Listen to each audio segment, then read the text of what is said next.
Well, there goes.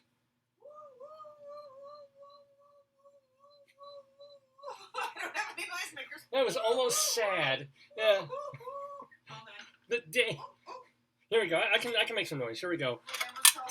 Oh, don't fall off the bed. Everything's falling. My bowl almost fell. Hold on. Okay, I'm ready. Oh, you're okay. Let's start this one again. You okay? Yes. Trish just tripped, almost fell out of bed, tripped over something. Almost knocked the bowl off. Okay, go ahead. Almost knocked the bowl off. But now you're ready? Oh, you're ready? Yes. There goes the Daverhood. Good morning, everybody.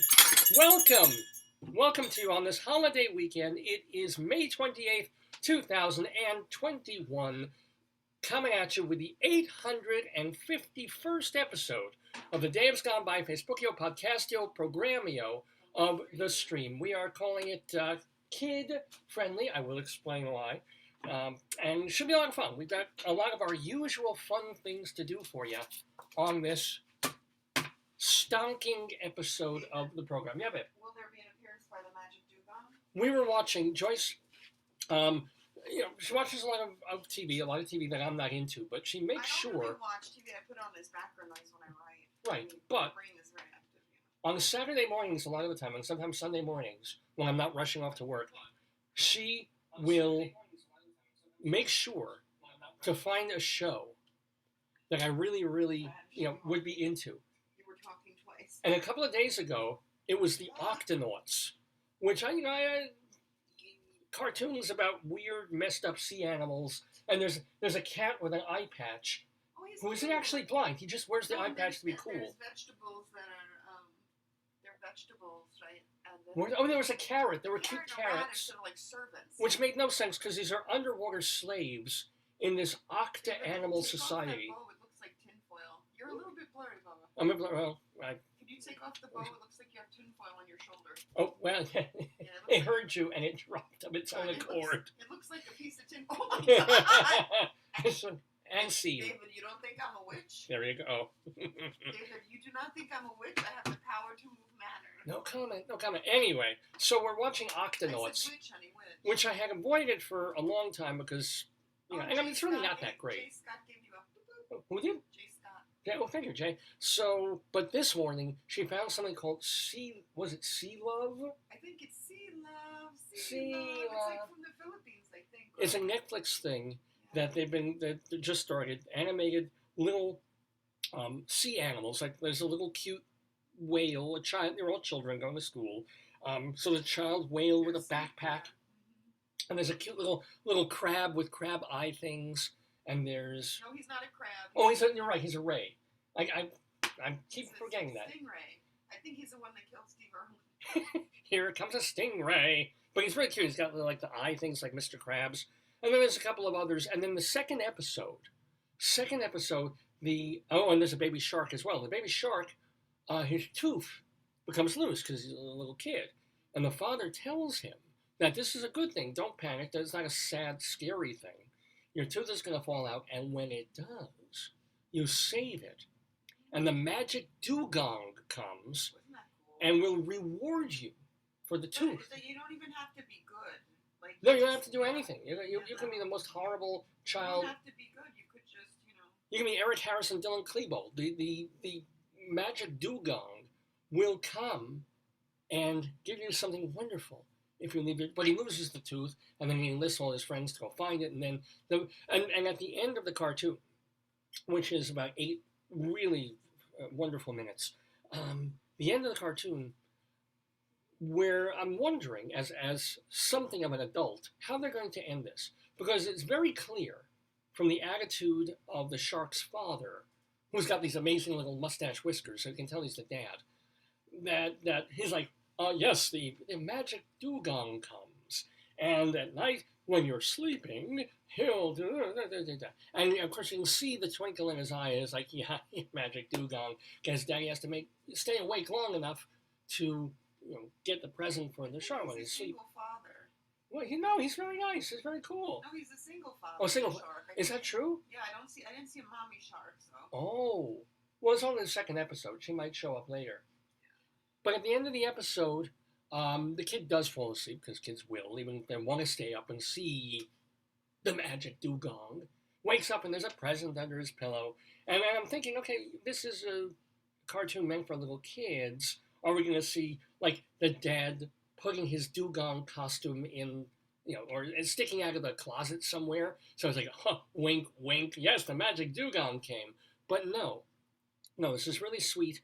You actually see at the end, and then everything's fine, and the kid gets his present, and the father goes off to work, and they pull away from the underwater house, because all this is underwater, of course, and then you see swimming away in beautiful, bubbly bounteousness, the magic dugong. And by the way, if you don't know what a dugong is, it's it's in the manatee family. It's a sirenial whatever. So it's almost as cute as a manatee. And this one, since it's a cartoon, is really, really cute. And very giving and charitable, because it gave the kid a gift. But I like the idea that, at least for that age, they're keeping the idea that, no, it wasn't Dad saying it, so forth. Stan could make a picture of you and a dugong put Stan, together? if you're watching, this face on a manatee or dugong's body. Just think, just putting that out there. Just handing that one off to you. Stan has done, if you look at old episodes of the show from the past year or two, Stan has done fan art. First time, I mean, it's amazing to me that I do this stupid little wonderful show called Dave's Gone By, and there's actually a person out there that I do not know personally, that I have never met, who enjoys the show, who watches often, and then gets it into his head. I think, since Dave was talking about such and such, that I will put his face on Michelangelo's David. I think I will. He did a couple like that. One. You with Santa? That's right. He did the molesting Santa one. And then I asked him to do one about Olaf Sveen, the accordionist. That was a personal request that I made of him, to put my face on the Olaf Sveen record. And he did. And I thank you for that, Stan. So Stan, manatee, dugong. Here we go. I'll even do like a... Take that screenshot. Okay. So that started the day... Started the weekend off, the long holiday, Memorial Day weekend off here, in a wonderful way, and I thank you for that, my darling. And we're going to keep it going in a wonderful way with this show, because we're going to have a guest in the Daverhood. She is a cabaret singer and also a bit of a songwriter, a songstress. Her name is Becca Kidwell, and you can see her on June 10th, and so we're doing this a little bit in advance, but it's June 10th, at Don't Tell Mama. She's appeared there a few times. As a matter of fact, she is a MAC Award nominee, and she won a Broadway World Cabaret Award not too long ago. So she does most of the other people's stuff, has written a song or two of her own. You can go see her at Don't Tell Mama, but before then, you can see her here, chatting with the one, the only, the Jewish Rabbi Solomon. She'll be in the Daverhood not too far from now. Plus, she is going to play our weekly Today, Yesterday trivia quiz. And it's just trivia questions. We do it. It's a lot of fun. Joining her will, of course, be Leslie Hoban Blake, a theater critic who does the video podcast or video show Two on the Aisle with our friend Charlie Gross, and our very special guest, Vicki Quade, in the Daverhood today. All the way from Chicago. So yes, Vicki hasn't been on for a couple of weeks, but we're thrilled to have her back playing the Today, Yesterday quiz. Stay tuned for that. Stay tuned for Inside Broadway, because I went to the theater. Actually, I should grab the playbill here. Here's the one I'll be reviewing today. So this week is the revival of David Mamet's American Buffalo, featuring Lawrence Fishburne and Sam Rockwell and Darren Criss, playing at the Circle in the Square Theater. It's a good theater for it, but did I like this iteration of American Buffalo? You'll have to stay tuned for Inside Broadway for that. And we'll have our Colorado Limerick of the Damned. Yes, we do have a brand new 5-line poem about a place in lovely Colorado. What printer printing out all these blank pages. Why did it do that? Here we go. We're going to Cimarron, Colorado. You may have heard of that one. There was a movie like a Western called Cimarron years ago. So yes, that is simmering on the back burner. We have a poem about Cimarron, Colorado. Also on Dave's Down By, we have, speaking of Colorado, Greeley Crimes and Old Times, where we go, or actually we just look at the newspaper over in Greeley. It's called the Greeley Tribune. There are 2 columns in there every week that are intentionally funny and taken from real life things. One is funny phone calls that come into the Greeley and Weld County Police Dispatch, and our friend Mike Peters goes through the newspapers from 100 years ago and plucks out the things that are most amusing and weird and nostalgic to our modern eyes. We mix them up. We call that Greeley Crimes and Old Times. We do that too. And on top of all of that, we even have a My Sick Mind segment. And this is where I make terrible jokes about something in the news, usually that points to my incredibly depraved and sick sense of humor. But it is not what you think it's going to be. Okay? Now we're going to talk about, what happened this week and the week before and 5 weeks ago and a million weeks ago in America. But the My Sick Mind segment is not about that at all. I don't know if you know this. Do you know this, dear? That this past week, 96-year-old Bob Vlasic died. Who's Bob Vlasic? He's the pickle man. My mother loves those butter pickles. The founder of Vlasic Pickles passed away at the ripe and briny old age of 96. God bless him.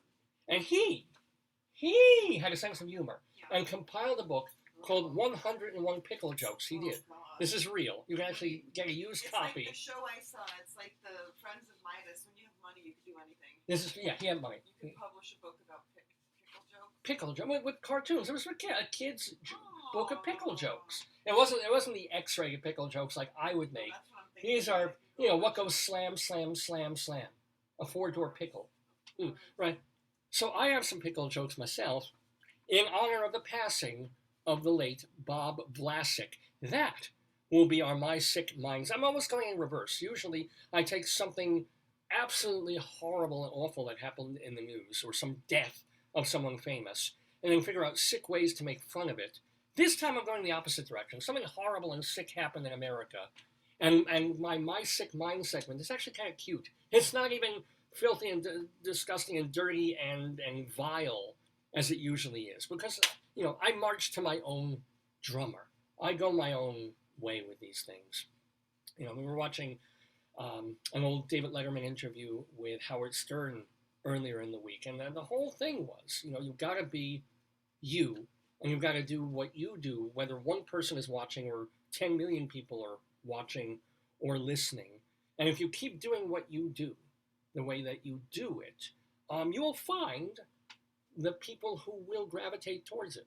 A lot of people won't. A lot of people never will. But you will find the core group who will keep you going and inspire you to change things up and to do different things and to push yourself. And sometimes take a U-turn and sometimes take a 90-degree turn. So I don't know if I do a lot of that on this show. The show's kind of, for folks who tune in every week, they know, well, yeah, he does Greeley Crimes and he does this. And, I mix it up a little. That's what keeps it fresh for me. So sometimes I'll have the rabbi come and read the newspapers. Sometimes he'll do a rabbinical reflection instead. Sometimes I'll have a My Sick Mind or a wretched pun. While a lot of the other show is pretty set week to week to week, because I'm kind of a one-man band on this, and it would be insane of me after 851 episodes to be like, how do I make next week's 3-hour show completely different from the week before? Which was almost my idea when I first started the program back in 2002. I was like, okay, I'm doing all these things this week. Next week, one or two things the same, but everything different. And the show was only an hour long at that point, so it was conceivable.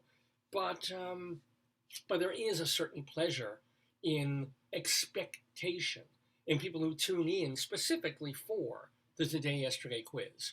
So sometimes, I love doing it all week and coming up with the questions. And other times I was like, oh, geez, I got no time for this. I have no interest, but I still have to do it because it's part of the show. So every week there's that balance I'm finding of what I want to do, what I'm kind of expected to do, and what I don't even really feel in the mood for, but should be part of the show. And then that little spark, that little kernel of saying, ooh, there's a sketch in there. There's a song I should do. And in fact, if you've been checking the Facebook page this past week, you know that I ended up posting a song that I did back in 2018. Why? This song had to do with a horrible shooting involving children dying. I think it was at a school. Or Sandy Hook, probably. Was it Sandy Hook? Might have been. And so when I originally posted it on Facebook 3.5 years ago, I got complaints. In fact, Facebook got a complaint or two saying, oh my God, you're making fun of a shooting, of a national tragedy. You're making fun of death, and you're making fun of, because part of the song I intercut in the song is audio of the actual shooting, of the gunshots and people screaming and running and the horror of it. And I was intercutting this into a parody of the old song that Ringo Starr made famous called You're 16. You're beautiful and you're mine. My song was AR-15. And you can go on Facebook, or you can go on davesgoneby.com and watch and listen to it. But I wrote it in the heat of the moment back in 2018. And the idea of the song is this young man who's got this rifle that he loves, and he's just going to go out there and kill with it. And some people just didn't quite see the irony, the anger in that song. This idea that they somehow thought I might be even promoting gun violence against children. And I'm like, really?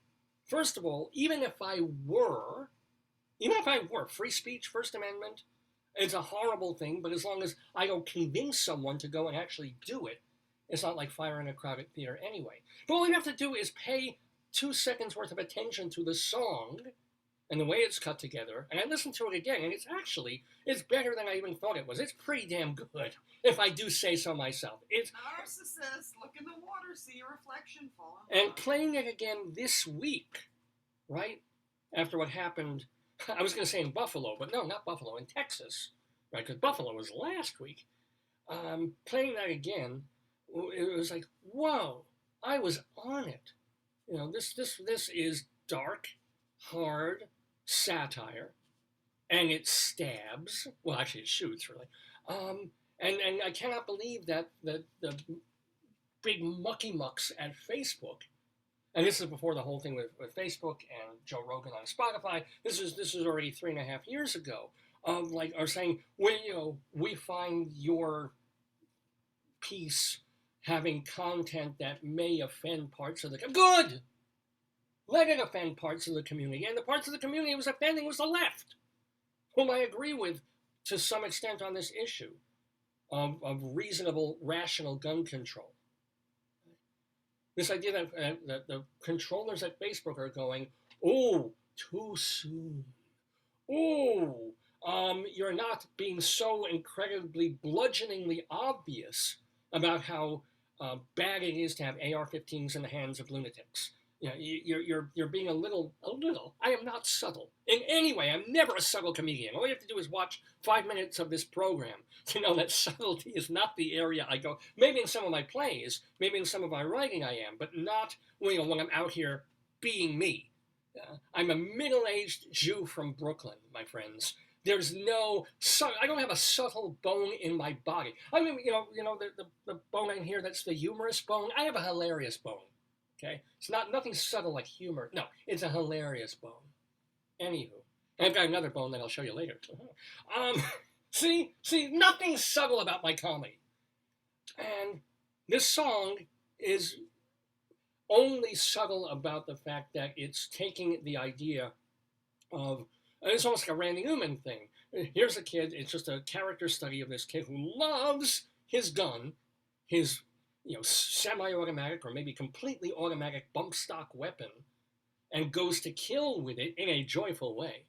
And you don't need to make that much of a mental leap to show that I'm making fun of that.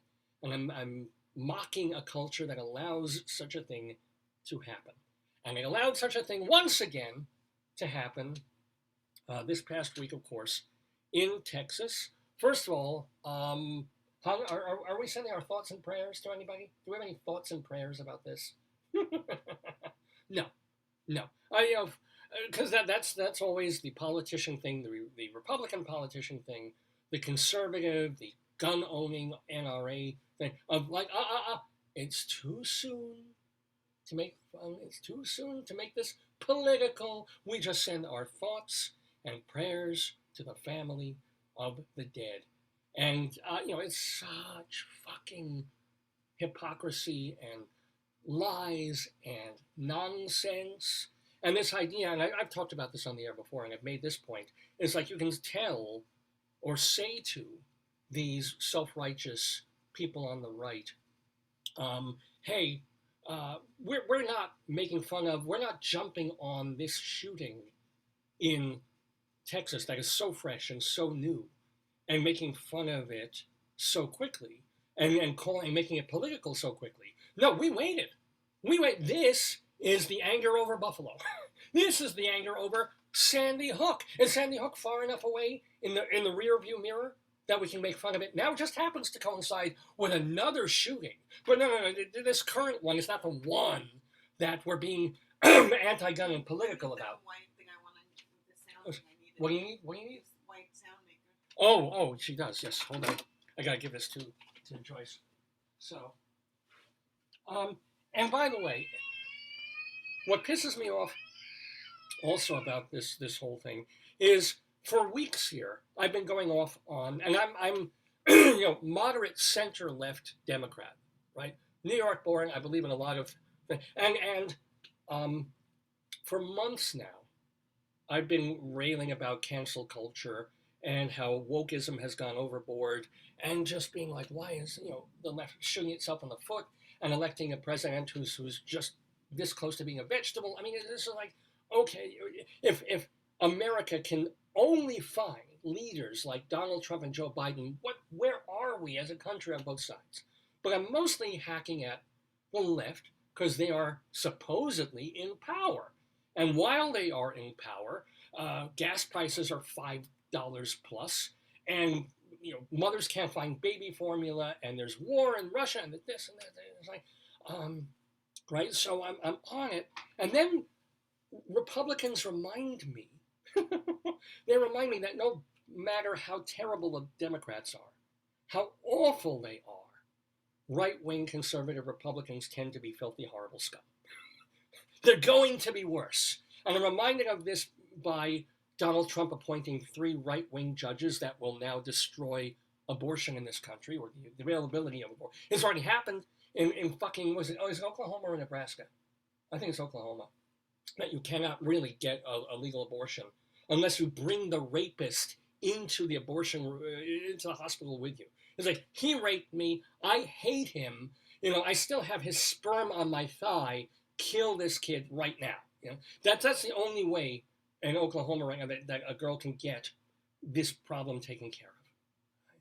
So leave it to the Republicans to eventually remind me that as wretched and lost and pinging around and stupid as the Democrats can be, and certainly the squad level Democrats with their anti-Israel stuff and the free this and that. I was like, no, Republicans are still always going to be worse. And they're going to be massing. Do you want tea? Yeah, I do, please. At an NRA convention. You know this, right? This is the magnificent thing.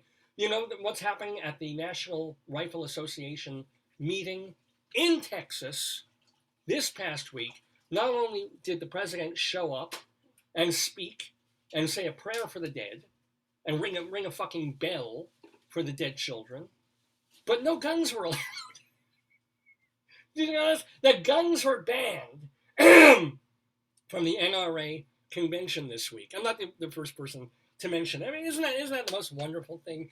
Isn't it great? The only good thing to come out of this horrible shooting, is that it might damage Governor Abbott's chances of getting reelected in Texas.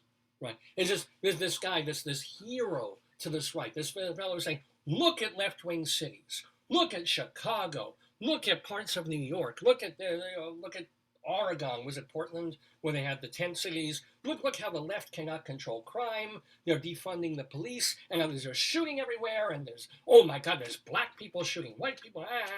But Texas, we're law and order. Texas, everyone's allowed and has a right to own a gun. And Texas, and look at fucking Texas. So, and this idea of this astonishing idea that this gunman goes into the school, children start calling 911 on their phones, right? I don't think 911 hung up on them this time. They didn't in Buffalo. This time the children are like, there's a gun. Okay, we'll get cops over there immediately, which they did. They had cops circling the perimeter of the school for an hour, right? And the right wing didn't even want to pick up this story. The left wing was like, wait a minute, we're getting all these reports from parents that the cops are out here, they're standing outside the school, and they're kind of just waiting to see what will happen. they're waiting, I guess, to hear gunfire before they send one policeman. This is apparently true. Parents were trying to sneak into the building to save their children before police would go into the building. Even in their body armor, even in whatever Texas police wear, they're probably like fucking Schwarzenegger, those Texas cops. But no. And I get it. You don't want to walk into a death trap if you can avoid it. But, the one thing I do want to kind of make fun of is this gunman had an AR-15, this 18-year-old idiot, horrible, asshole, evil piece of garbage, had somehow gotten his hands on a very expensive AR-15 rifle weapon thing. And he's in the school for an hour. And he kills only 19 people, like 18 kids and a teacher. Meanwhile, other people have gone in with AR-15s and killed, they're meant to kill 20 people in 2 minutes. What was he doing? What kind of bad shot was he? Would he kill someone and then like 7 minutes later be like, should I get a sandwich or should I kill another child? Sandwich, child, okay, child. But let me take another 10 minutes. What is the point of going in there with an assault weapon that kills a lot of things immediately and like over a full hour kill only? Hey, this is the way my mind works. It's like, what a shitty gunman he is, right? And did he not bring enough ammunition? If he's going to cause harm and terror, because he killed like one fewer kid or two fewer kids than the Sandy Hook person did. So he's not even, he didn't even get in the Guinness record book on this, where he could have. Or what was it, that Amish town where they gunned down all these kids in the field or something? I mean, he could have. He had the weaponry, and the cops gave him the time. He could have had a record, but no. So if only all gunmen were so reticent and such bad marksmen. But this is just a reminder of A, where America is, B, why I'm still a Democrat and not a Republican, and why, as I and every Democrat is saying, is why can't Republicans ever fucking listen and say, we don't want to take away all your guns. We don't. You can have a rifle for hunting. You can have something to protect your home if you're out in like acreage somewhere. You can have a gun to go sport shooting in like armories and stuff. But 19-year-olds don't need to have weaponry that is used in Schwarzenegger movies. They don't need to have Army tactical submachine guns. Okay? Everyone's allowed to own a gun, whatever their mental health is. Everyone's allowed to own a gun, and they're mentally fine this year, and then 3 years later they lose their shit and they still have the gun. That's America. But they don't have to have a weapon that is so relentlessly deadly and can be used for only murder and mass murder. Anyway. More on that maybe later, or maybe we'll talk more about the dugong. But we have our guests coming into the Daverhood. We have, first of all, Rabbi Saul Solomon, founder and spiritual leader of Temple Sons of Bitches in Great Neck, New York, the great Rabbi Saul. And he will be talking to a cabaret person, a writer, singer, a singer and songwriter. She has some other talents that she will discuss with Rabbi Saul, we hope. So, ladies and gentlemen, without further ado or a don't, the one, the only, the Jewish Rabbi Saul Solomon. Hey!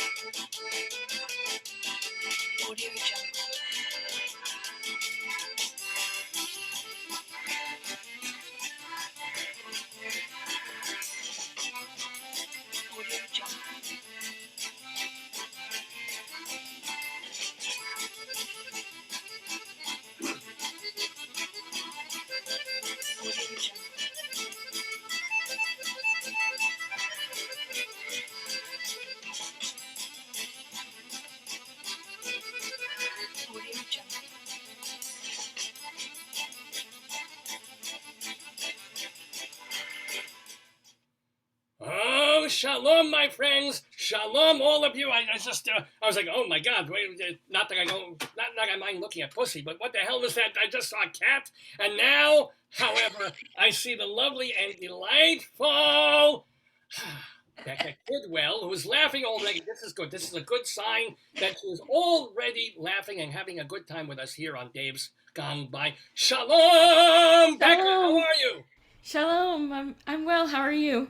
I am mad, with my prostate and with other things and the hemorrhoids. Maybe this is the thing. I'm hoping that as part of this segment here, where I'm interviewing you, you can maybe do some healing and heal my hemorrhoid, because it's hard for me to sit. It's hard for me to do pretty much anything, as you might know. And so if you can just we'll talk. But first, let me explain to you, let me explain to people about you, that you are a cabaret songstress and songwriter, and that you will be appearing at the Don't Tell Mama Club on West 46th Street on June 10th. It's not this coming week. We're going to wait a week or so, but it's Friday, June 10th at Don't Tell Mamas. And I didn't even remember this. Your cabaret show called Together Inside is directed by our friend of the Daverhood, Jeff Harner, who's been on this program. So Mazel McGlick, it's good that you're here and that he is working with you. So tell us a little bit about this. It's like your third cabaret show. Please, what is Together Inside about? Well, it's my fifth, actually. Oh. But it's about, it started out as a general COVID show, and then as I was developing it, the lockdown lifted, and I'm an introvert. I like to talk to people. It doesn't mean that I don't like to talk to people. It means that people wear me out, and I have to take I know some that time. feeling. Oh, God, wait till you get to a half hour with me, goddammit. You'll be exhausted and begging for oxygen. But you are, when you say you're an introvert, I mean, is it more than the average person who really, most of the time, just, leave me alone?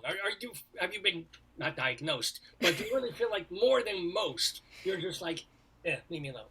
Yes. Well, I mean, again, I like to be social, and so I consider myself an extroverted introvert, but at the same time, then I get so worn out that I have to spend days or longer recharging, because before I have the energy to deal with people again. But wait, but for a year and a half, there was nothing to do. There was no theater, there was no restaurants, and so you had the world kind of to yourself. You now, or the whole world was mimicking you, because you were just home watching TV, no? Yes, and I mean that's one of the things they had the memes was that introverts were ready for the lockdown. And even that's what my show is about, is that I missed the lockdown. I liked the lockdown. It was a wonderful time. I had this controlled time where I met with friends and we hung out, and it was wonderful. And then I had plenty of time to myself as well. And in that time, though, did you find it conducive to making more art, to thinking of more songs to sing, putting together more show stuff? Oh, absolutely. I mean, that was where a lot of my inspiration for my last two shows came from, is that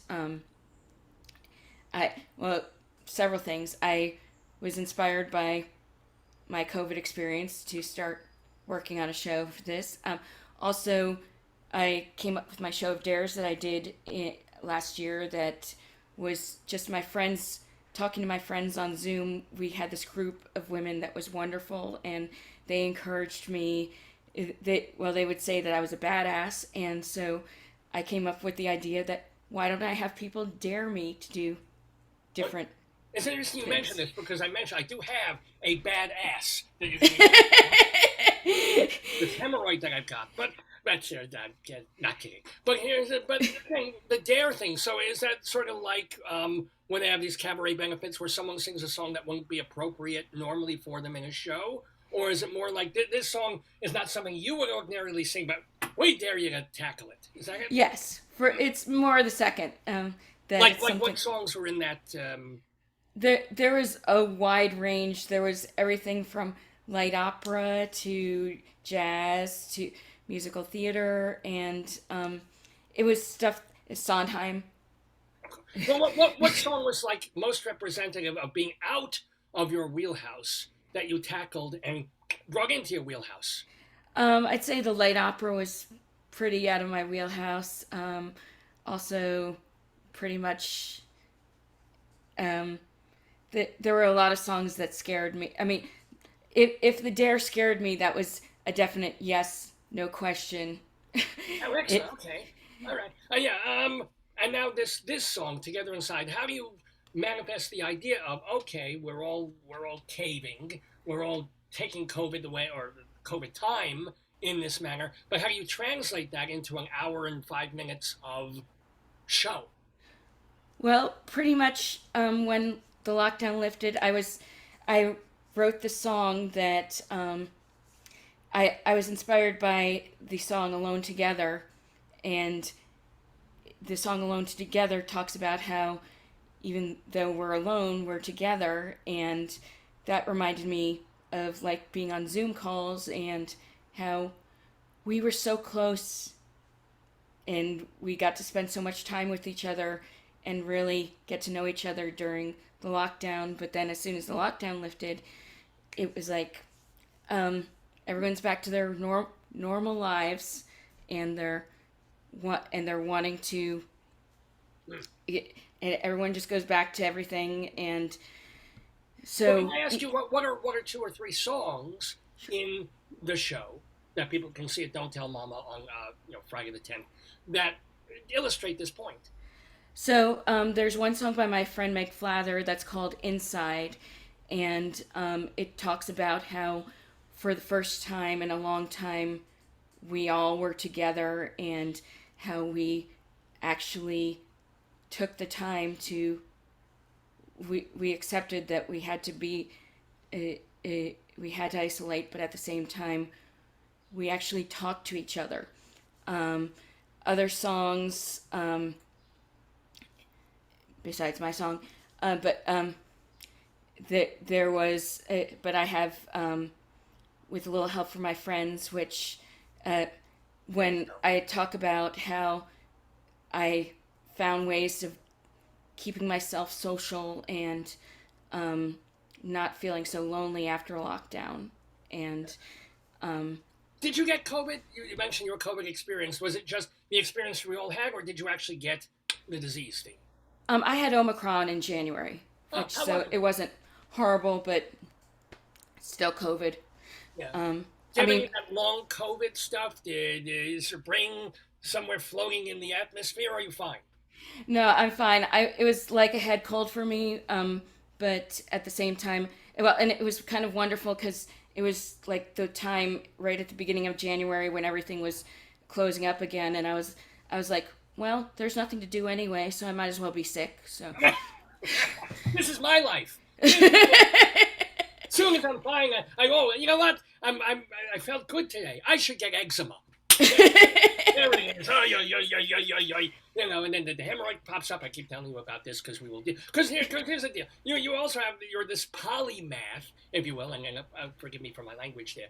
But one of the things you are in English, or you have a degree. Is it English Lit or English Grammar, or what is it? English education. I was a high school English teacher for 5 years. Oh, how did you like that? I love teaching the students. I love sharing Shakespeare. I got my students to love Shakespeare. But I kept reminding my students to follow their dreams. And by the end of it, I was like, and why am I not following my dreams? Oh, interesting. Wow. Wow. And your dream is to be a professional singer, cabaret singer. I mean, nobody makes a real living in cabaret. And no, we were talking, there was a week or two ago, someone who, the pianist, Ricky Ritzel. He basically makes his living playing piano for other would-be cabaret singers, and he does the cabaret show itself out of love that he does. At Don't Tell Mama. What's your end game? What's your goal? Well, I had none to start out with. It wasn't intention. My dream was to run a theater company, but I realized that actors make me cry. So because I'm a great director, but the producing aspect was just it was draining. So I was like, you know what, I can just sing and make people happy, and so and make yourself happy, which is yes, because it makes people happy with theater too. But if it's making you cry, and but I would figure the producing aspect was just always hawking people for money. It wouldn't be about dealing with the actors' nonsense, or was it? Well, I was running my own theater company, so yeah, it was called wait, the Swiftly Tilting Theater Company, right? Yes. Where did that name come from? Was it? From Madeline Langle's book Swiftly Tilting Planet. Oh, there you go. All right. Yes. But so what you wanted to just do a theater company? Did the theater company itself have a motto? Is it we're gonna put on plays, or did you have a certain kind of like this kind of play, or I have this vision for a theater company? What was it? Well, I was trying to create a theater community. I really wanted to support actors and help them to get their start. I also, we ended up doing 3 plays in the time that I had the company, and one was about Marie Curie, one was Shakespeare, and one was Antigone. So, well, how do you? Let me ask you. I'm sorry to cut you off, but how did you get kids to actually like Shakespeare, as opposed to making believe they liked it so they get a good grade from you? How did you actually make them like Shakespeare? Well, we read it aloud in class, because one of the things I hated when I went to school was that one of the first times I was given Shakespeare was read Act 1 and we'll talk about it tomorrow. That's like giving someone a foreign language textbook and saying, let's speak French tomorrow. You don't know it's going, but by reading it aloud in class, I take the time and stop and break down everything as we're going along. They actually understand it. And with the theater, when I did Shakespeare for the theater, I made sure that the actors slowed down when they were speaking, make sure that it's very clear, and make sure that they're demonstrating it with their physicality so that it's like opera, but when you're performing it. And well, do you have a favorite Shakespeare play?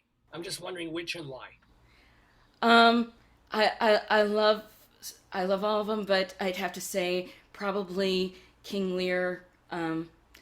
Well, basically because of my students, because we had a project where I had the students, they had to work in groups and they had to do a scene from one of the acts from the act that they were assigned, and I had one group of students do the 5th act as the Jerry Springer show, and I was so pleased because I was like, they actually get this. They actually understand what's going on, because it's like reveal that this person is my son and this person.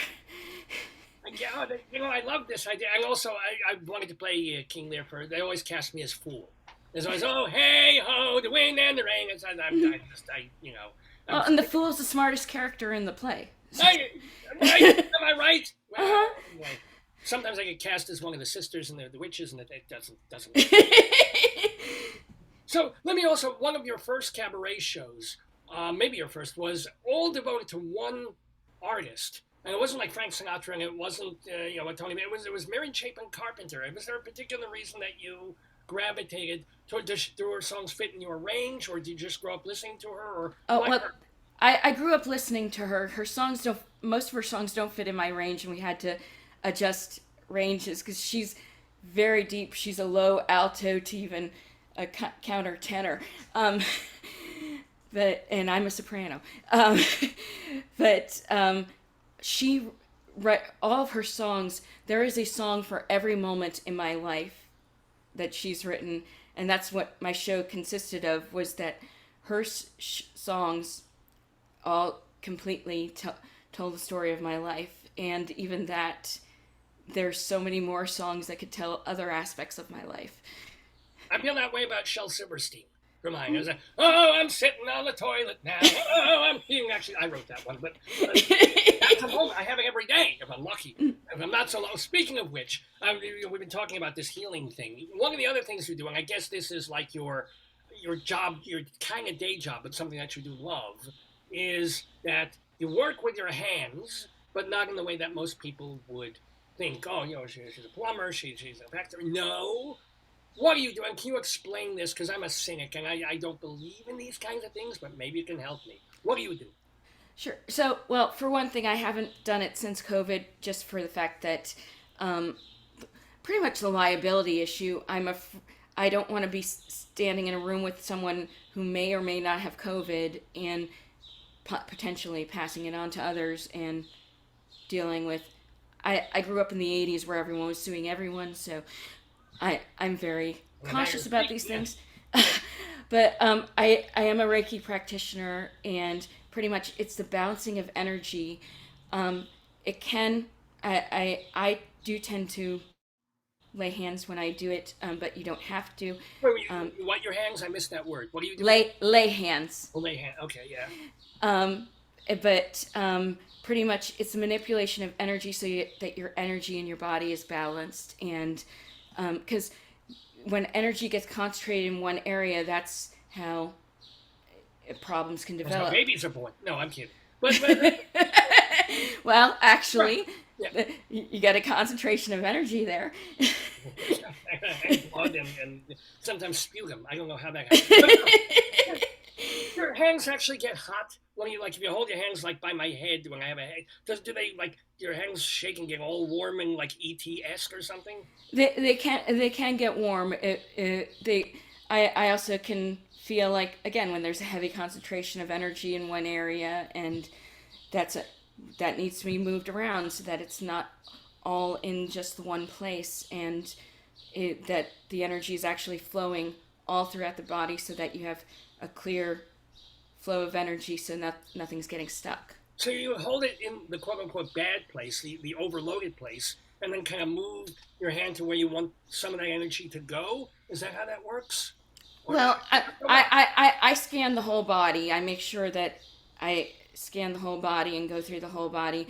And I tend to and this is a personal thing, I tend to move around, and I use my hands to move around the energy, and to it's my way of doing it. It's not anything specific. Well, I know this is COVID. You're over there, we're over there, so it's totally safe. I've got this hemorrhoid. It's aching like crazy. So I'm going to hold your hand to the thing. I'm going to try and put my tuchus to the thing. Leave those hands. Come on. I'll send some good energy to your tuchus, although I have hemorrhoids too, so. Oh, there you go. See? It's starting to feel better. Good. Maybe off the air you can work on my prostate. Oy, all right. Oh, thank you. Oh, this is good. Now I can really recommend you should go see Becca Kidwell, everybody, at Don't Tell Mama. It's Friday, June 10th at, I think it's 7 p.m., is it? Yes. 7 p.m. Now, Don't Tell Mama is really easy to get to. It's on the west side, between 8th and 9th Avenue on West 46th Street. So many people who have been on this program have played there. Everyone from Seth Rudetsky to Ricky Ritzel to Seth Beeson Hirsch. She has a show there once or twice a month. So Are you once a month? You're just doing it this month, or what's your schedule where we can see you even after that? Well, after this month, I'm doing my Mary Chapin Carpenter show again in July, July 24th. That's a Sunday at 4 p.m. They can also check my website. I'm doing Show of Dares Volume 2 in November. Wow, okay. And by the way, your website, I should tell people, is BeccaKidwell.com. K-I-D. Becca C. Kidwell. Oops. .com. Oh, boy. I'm going to fire my assistant, goddammit. BeccaCKidwell.com. Because there's actually a Becca Kidwell in Boston, and when I was in Boston, who also did drama and taught English, and I was like, oh, that's okay. That's why Equity does that thing with people's names. It's like you can't be because it's so. And were you? Is it your parents called you Becca from the beginning instead of Rebecca or no? Or no, they called me Becky, which if anyone calls me Becky now, I will hurt them. Thank you for the warning. Can you wait? Actually, this occurs to me. It's a horrible thing, but I wonder if there's like a chapter in the books that you studied where you can hurt someone with Reiki. Like you take their energy's fine, and then you go, whoa, and you give them like a brain ache or a heart attack or something.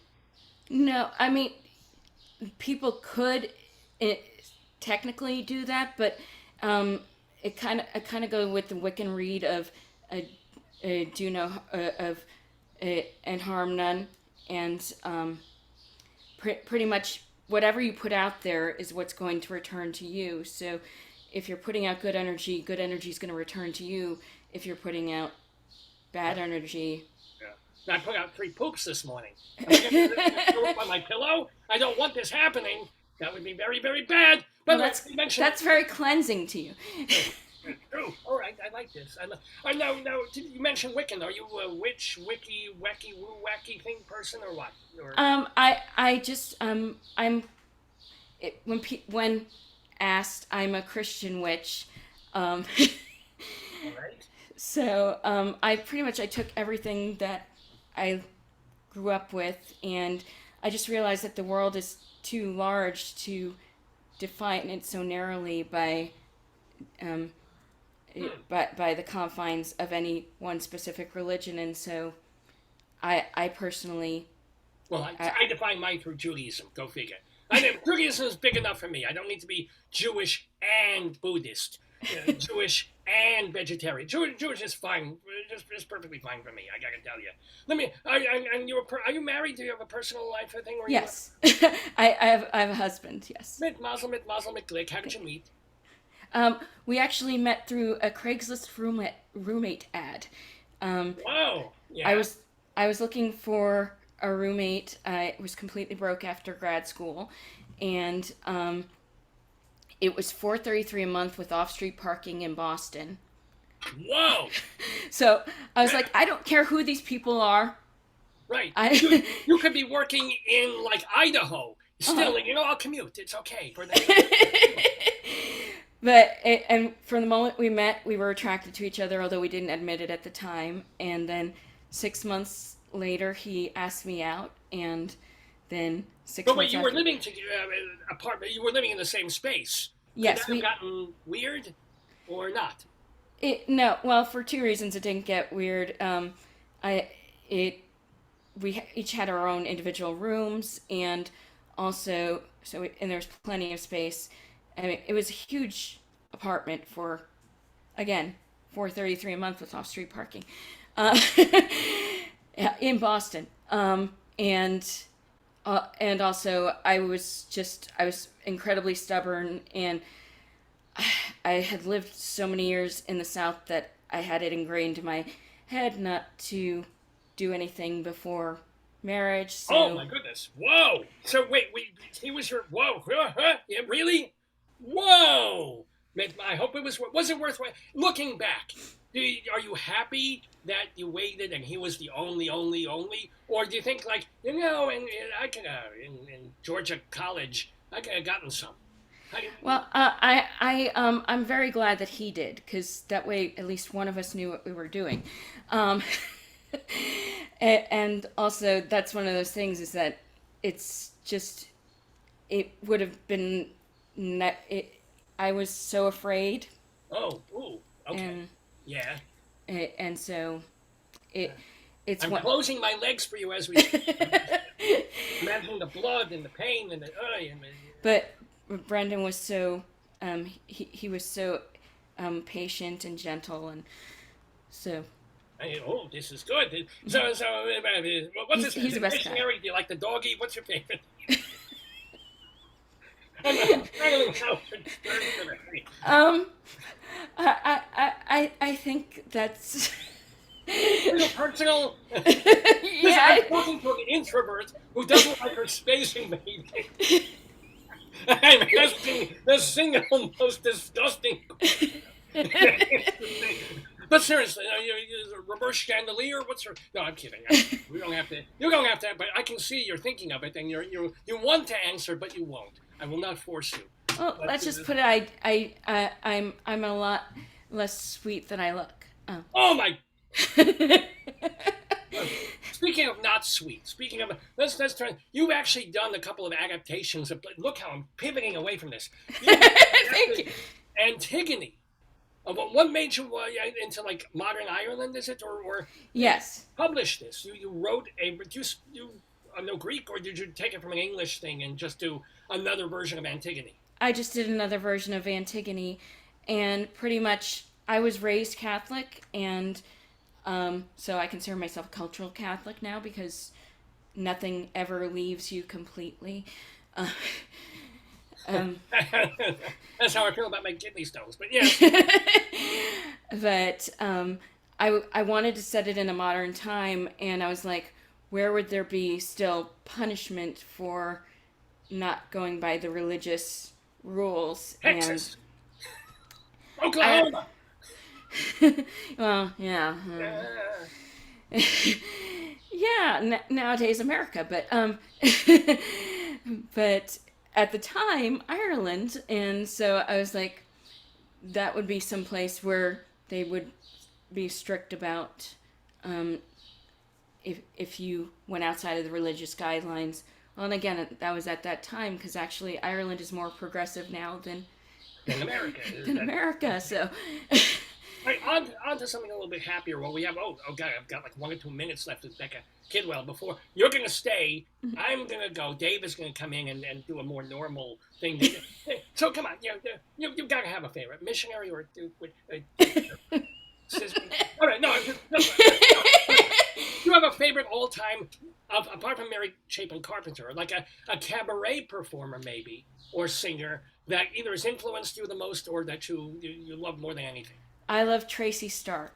She is the most wonderful woman, and I even have a tattoo of her song on my arm, which you can't see because I have the blur. Oh, here. Right, yeah, wow, okay. And my tattoo is of her song, "Right Where I Belong," and it says, "I'm right where I belong," and she's the most supportive person. She's so encouraging. She's taught me so much of how to phrase things, and but also anytime she's playing for me, I know that I have her support under me, so that's why and she's a beautiful songwriter too, and singer. And let me ask you though, it occurs to me now, you had this wonderful situation in Boston, $430 something a month, right? And you could practice Reiki there. And I don't know what your husband did, but you gave that up to move to New York because this was the only place to do. Why leave? Really, potentially sounds like a really great situation. Well, I was teaching when I was in Boston, and pretty much because I wanted to do theater, I was like, you want to do theater, you go to New York. And I mean, yes, there's a theater scene in Boston, right. But and also I'm originally from New Jersey, so. Yeah. I liked you so much until that moment. Now I understand. I was always meant to be in New York. My hands are taking New Jersey away from you. Oh, go away, Trenton. Oh, be gone, Newark. Oh, Passaic, go. Anyway, I have to go. I have to, but it has been absolutely charming and delightful chatting with Becca Kidwell. Her website is beccakidwell.com. So if you want to read more about her, find where she's playing, obviously she's going to be at Don't Tell Mama on June 10th with one show. Then on July 24th, she's coming back with the Mary Chapin Carpenter show. Mary Chapin Carpenter show. Then the Dare show's coming back in November. I can't keep it all straight, but she does on her website, BeccaCKidwell.com. Becca C. Kidwell, it has just been, okay, there's just a top, bottom. Tell me later. Or tell me later. David's coming in. He's going to play the Today, Yesterday quiz on Dave's Gone By. I'm going away. You don't go away. Let's play some klezmer. Okay. Play some klezmer, goddammit.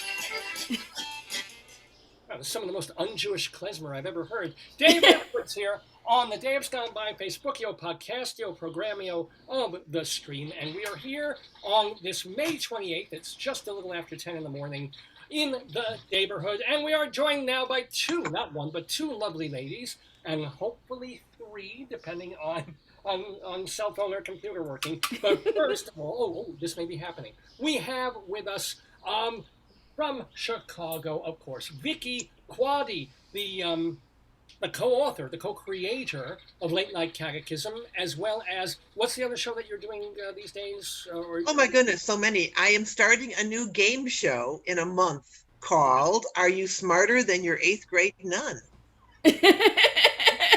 We have a Catholic with us. Becca Kidwell, the cabaret singer, is a Catholic Reiki practitioner. So if you can wrap your mind around that. Leslie, I love your hair. Welcome. That's Leslie Hoban Blake. Unmute, Les. Gotta hear ya. Hold on. Unmute. It's worth coming just to get the compliment. Thank you. Well, you're very welcome, Leslie. Well, look at oh my God. I don't know if we've ever done all three women. I was thinking that as I logged on. We usually have some guy as a buffer, so this is going to be good, ladies. We got to really show our stuff here. Yeah, we'll give Dave an honorary vagina, okay? Is that a real background? Are you really outside with that? It looks really good. Does he really want that, though, considering these things? Yes. Oh, hell yeah. I begged my wife for having three women. Anyway, we'll take that. Only if he gets to legislate. My darling. This would be like a 5-way. Well, I'm assuming that it would be you and your lovely bride, right? Oh, yeah. Joyce, you can join. You don't have to just watch. You can take pictures. Okay. Jeez, if you could see her face right now. Oh, Joyce, I'm sorry. If I said anything wrong, Joyce, I would never wish to offend you. Listen, I'm not getting any till my birthday, and even then. Leslie, if you want him, we charge by the hour. Oh. Do you have Venmo? Joyce, do you have Venmo? Actually, I do. We pay less. We have to pay you. Thank you, darling. Vicki, it's so nice to see you. It's nice so to long. see you. I have missed you. I now have your number. I will get in touch. It's been a rough week, but I will get in touch. Everything all right, Les? Anything you can talk about, or you're everything good? No. I haven't been back to the theater, so I'm in a quandary, and I've got like 5 minutes to go see all the shows I've missed, and I don't think I'm going to do it. So you could go to. I think it's Roundabout. We talked about this last week. There are Second Stage and Roundabout are still making you show vax proof as well as masks. The others are just masks. So yes, I understand that, but it's like, so if I go to 2 of them and I still haven't gone to 9 of them, does it make any difference? That's the point. Well, sure it does. Joyce is saying something. Wait a second.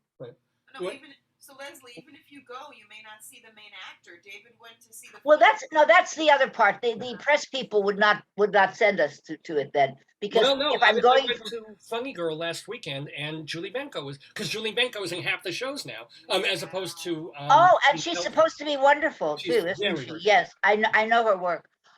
See, it's not that I'm against that. It's that there are people who have been nominated that I can't vote in that whole category. I'm sorry, this is very boring to Becca and Vicki, but It's as a fascinating. drama desk member, if you haven't seen at least 90% of what's in a category, the rule is you're not supposed to vote. I know people don't do it that way, but I have always been like that, and I've always gone to see everything. But if you do that in the drama desk, it's really impossible to vote because drama desk will nominate something that's been played for 3 weeks at. And since I was immunocompromised after the cancer from last July until this March, so I missed everything. I missed the Lehman trilogy. I mean, I missed shows that got 12 nominations and are not running, and there's no online presence of it for me to see. So it's like the Aegean stables, you know. If I go to see 1, 3 more have to then be seen, and I don't see myself doing it. And Vicki, I understand. Category and try and fill up, and you can vote in that. You know, you see everything in 1 or 2 categories. I've tried to do that. There are one or two categories I'm okay in, really, and that's about it. In fact, I meant to tell you. I'm sorry to take up the time with this, but this is a problem that I will have about the category I chose for the Tonys, and so I need to talk to you about whether I should. Joyce, Leslie is sorry. I'm his office wife. It's okay. I still the same hair going on. They all look the same. No, but what was I gonna? Oh yeah, what Leslie is referring to is that on June 11th, we're doing our annual Total Theater Tony show on Dave's Gone By with all these critics picking a category and dissecting it, like who should win, who will win, and all that sort of thing. So that's why Leslie's going to be part of that. But it would help if you've seen at least most of the exactly. So if that isn't true, I still want to talk about Liliana Blaine Cruz. I just like to do a crusade for her. If you don't have anything else going on, she is the first Afro-Latina female director ever to be nominated for a Tony on Broadway. I wanted to be that. Wow. And I know, well, you were next. You were their other choice. Now you want the vagina, sure. Yeah, now. Irrespective of all of the adjectives before her name, she is one fucker of a director. I'm a director. I mean, I'm seeing the show go to tomorrow. the shows, yeah, and I'm in awe. She did The Skin of Our Teeth. She did the death of the last black man. If you remember that show at the Signature, I think it was Signature. I'm pretty sure it was. And most recently, she is doing the show on Miriam Makeba down at New York Theater Workshop. She works constantly, and she is out of the cauldron of New York Theater Workshop. She is one of the people that have been, when Miriam Makeba got pregnant, you know what she heard? The pata pata of little feet. Little Miriam Makeba. You have to be a certain age even to know who Miriam Makeba was. That's the problem. And I guess that joke didn't click. But all right, let's now. That's a little. I will stop now. But you and I need to have a conversation about whether I can go on the show. Okay. Right now we have a game to play. We have our yesterday trivia quiz. Becca has never played this before. Becca, have you done any homework? Have you watched any episodes of the show so you know what's about to ensue? I watched an episode.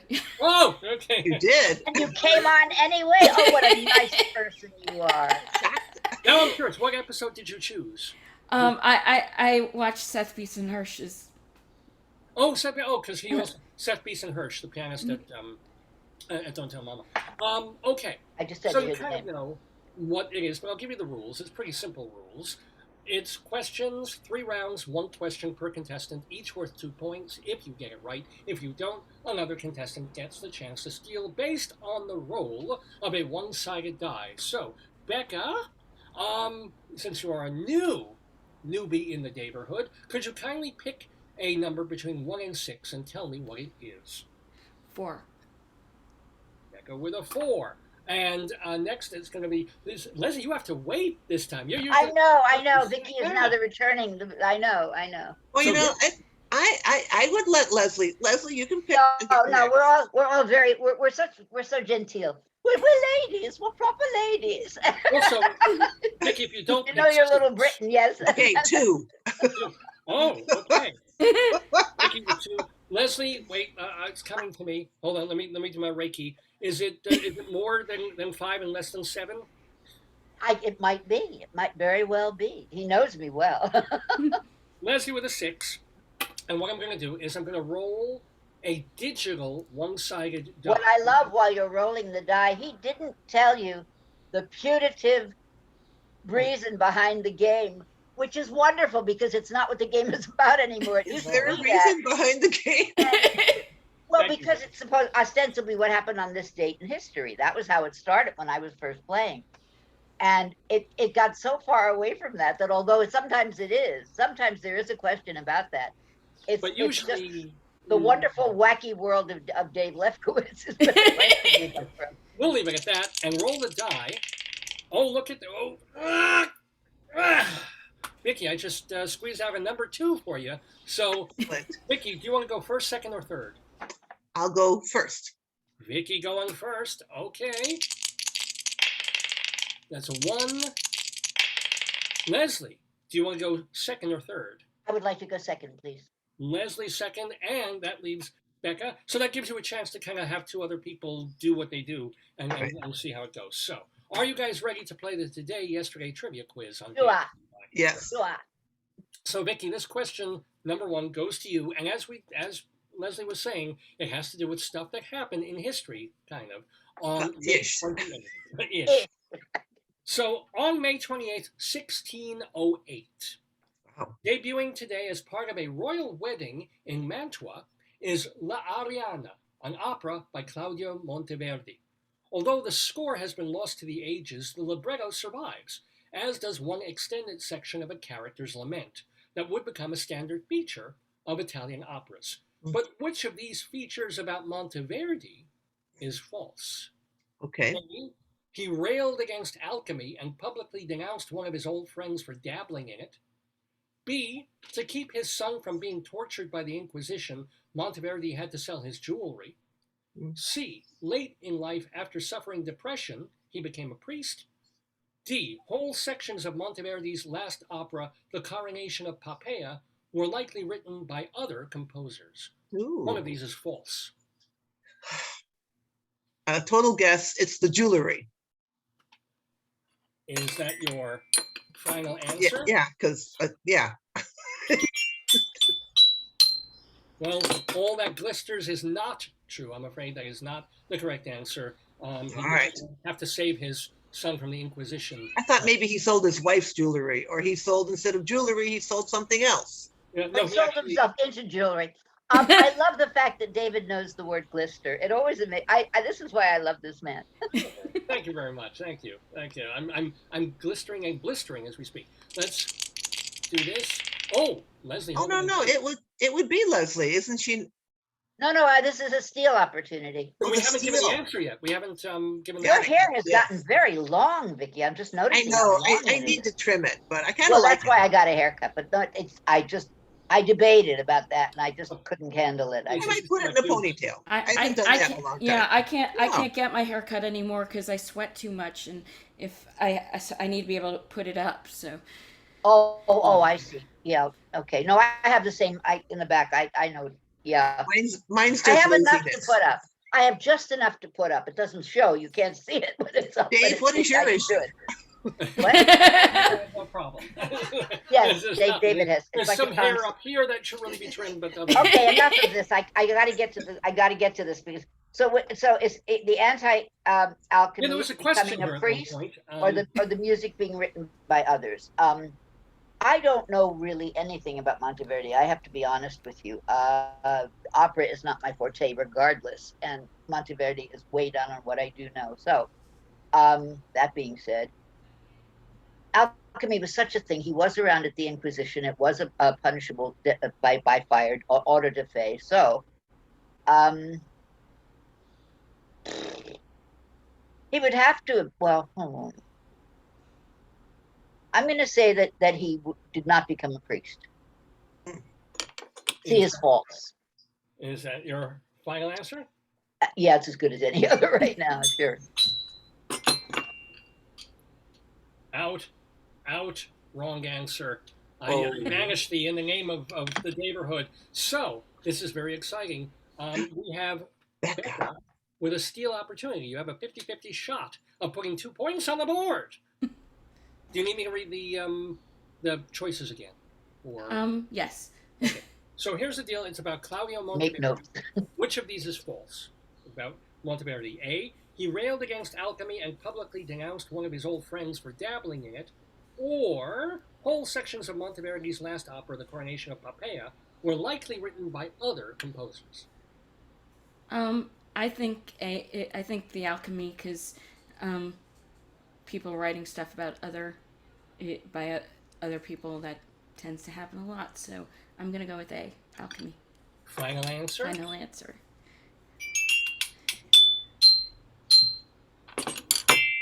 Well, you have turned dross into gold for 2 points. Yay! On Yay, the board, Becca. And you know, last week we had a newbie entry actually win He the won. game. It was like Jeopardy. It was like watching a Jeopardy champion play. He just kept winning and winning and winning. So mazel tov, because sometimes we have new people come on and they don't even get any, and it's fine because the game is completely ridiculous. But Becca, you are on the board with 2 points. I do want to tell you that Monteverdi was actually quite interested in alchemy, and he dabbled in it a bit. And when he wrote his last opera, he was so old. He basically sketched out what he wanted, and he had students and mentees fill it in, kind of like painters do. Studios. I was thinking of that when you said that. So mazel tov, or that's a Jewish way of saying congratulations. Wait, what is this tiny? Did you tell it? Yeah. It's when you it's a quiet clap. I've had a quiet instead clap. of one of these, it's a quiet clap. Yeah. By the way, did you tell her about a pen and paper for later? I forgot to, but I think she seems to be kind of ready with that. Yeah, she's good. Me too. Got my paper right here. This is like 3 English teachers in I'm gonna say I'm like the kid in the class.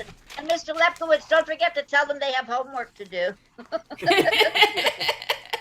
Well, here we go. We have. Can I be the hall monitor, please? Well, class is still in session, you know. So as we continue, Leslie, you now are 2 points behind.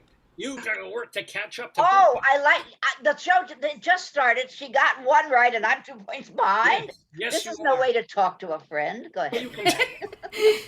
But you can tie if you get this question. Thank you so much. That's a better way of putting it. Thank you. The phraseology is all. Not a multiple choice. Okay, so oh no, one of those. But no, it's not one of those. I just have to know it or not know it. Okay. Here we go. All right. The year was 1742. It was 43 feet long, and rich men in London would pay a guinea to use it, the first of its kind since ancient Rome. What was it? 1 point for what it was, another point for what was special about it. I assume it was some sort of pissoir or place to go to the bathroom. I think they had those in ancient Rome, and they didn't have them in London that I know of. They just threw stuff out the window. So it was 43 feet long. It was 1742. It was some kind of trench outside where the stuff would drain off to, I guess. And can you tell me whether I got that right or not, so I can go on? Well, I'd rather give me a final, is that right? I see. Not a multiple Okay. choice. Is it? Well, it's not a multiple choice. So, right. Is it what I said? So I can tell you what the next part of it is, or you don't do it that way. I have to give you both parts. You have to give me both. I see. Okay. And in that case, then it would have been lined with something. It wouldn't have been porcelain, certainly. Probably would have been tin or iron, like a trough, or an animal, like a horse trough or something. So that's the closest I can come to what it would be. Final answer: a pissoir, which is right up my alley. Well, not a pissoir, but a place where people can do their business, or where the business that's thrown out the window can drain off to, like an aqueduct, like a river. But aqueduct is not that. An aqueduct is for water. Yeah. I don't know what you call this. I can only think of the French word pissoir. A long duty place. A long sewer kind of thing that's, it's open, that you can throw things in. Okay. Okay. No. All right, we're going to roll the die. and we After all that. Tells you what I know. That was a number 5. That's not going to work. We're going to roll again. Oh, boy. We have Vicki. Oh, okay. Yeah, came number 2. What do you think this was? Okay, read it again, because it's 43 feet long. Feet 1742 long. was So when it's it was. pretty big, right? You have to pay. Rich men in London would pay a guinea to use it, the first of its kind since ancient Rome. What London. was it? 1 point for what it was, another point for what was special about it. Oh my goodness. Okay, so they're in London. It's 43 feet long. Rich men pay a guinea. Well, that's a lot of money. And it's not a pissoir, which is what I was thinking. It hadn't been used since ancient Rome. Wow. It's not a trough of some kind, and there's something special about it. Wow, it's a good question. Okay, in London, 43, I'm just trying to picture, 43 feet long, had not been used since ancient Rome. The first of its kind since ancient Rome. Yeah. And it's not a bath. Well, I'm going to say a bath. And what was special about it? It can't be a bath, really, but 43 feet pool. I don't know. 43 feet long. The chariot. I don't know. No. The Long Island Railroad was right. That's right. Was special as it existed at all. God. All right. I need a guess. Okay, it's a bath. And what made it special? It was filled with roses. I mean, it's a total guess. So and it's wrong. Your final yes. answer. Well, I'm so glad that you came clean, but it's not the correct answer. No, of course not. But Becca, there you go, Becca. 43 feet long. Just envision it. London. 1742. 1742. Had to pay to use it.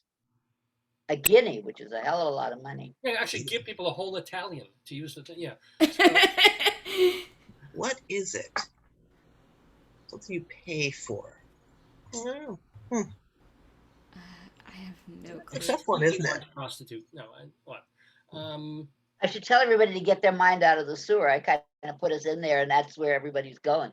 Well, from the minute he said 43 feet long, my mind was in the sewer. So, I mean, I can only think of a jokey answer. I can't think of. Please do. Well, you can think of an answer. You can either give your website, or do a joke. I prefer the joke, but feel free to give the website either. Or sing a song. One or the other. Yeah, we haven't heard her sing actually. Yeah. Well, but I was gonna say a ruler. Oh. By all measures, that's not a bad answer. And what was the name about this ruler? That they were measuring their special parts. Halavine, 43 feet. My goodness, delusions of grandeur. Is that a penis measuring ruler? Is that your final answer? Yeah. Okay. I want a camera in your bedroom, Becca. I gotta tell you, you've got something going on there. And the women just came to watch, right? Okay. Okay, so here's the deal. I kind of stumped, but you and Vicki and Leslie were like so close. What is it? It wasn't a bath. You said the word. What? It was a swimming pool. It was a pool. Oh. I didn't say pool. What's special about it was indoors. It was heated. So they had a cold pool and an indoor heated swimming pool. Oh, I thought you said it was outdoor. I really thought you specified that it was outdoor, so I didn't even think about an indoor. Okay. Indoor pool? I didn't say pool, but I'm happy. Yeah, the word slipped out of your mouth. You're like, bath, pool, and then you jumped away from it. You should have said pool. Oh, well. I was so close. Yeah. You said pool, but you were behind the 8-ball. Different kind of pool. Well, as he would say, it was yours to lose, Vicki. That's right. But it's okay. Thanks. It's okay. We still have one more question in the first round of our quiz with Becca Kidwell leading with 2 points. And now, Becca, though, you have another shot of putting 2 points on the board. Are you ready? I think so. Okay. This is also not a multiple choice. You've got to get the answer to this one. We hope. The year was 1889. Bibendum is the name of the mascot for this company, founded by two French brothers who had been running a farm implement business What was the company? Can you repeat the name of the company? Sure. Well, not the name of the company, Well, but I mean the name of the mascot for the company mascot. Yes. is and remains Bibendum, founded today back in 1889 by two French brothers who had been running a farm implement business. What was the company?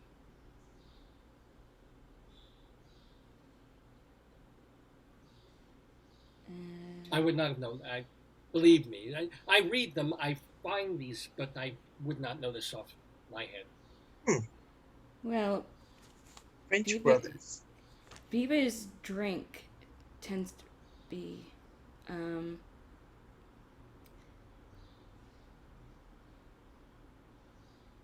but done. I'm trying to think of my French and see if that helps, but I don't think it's helping. And my French is so rusty. Rusty.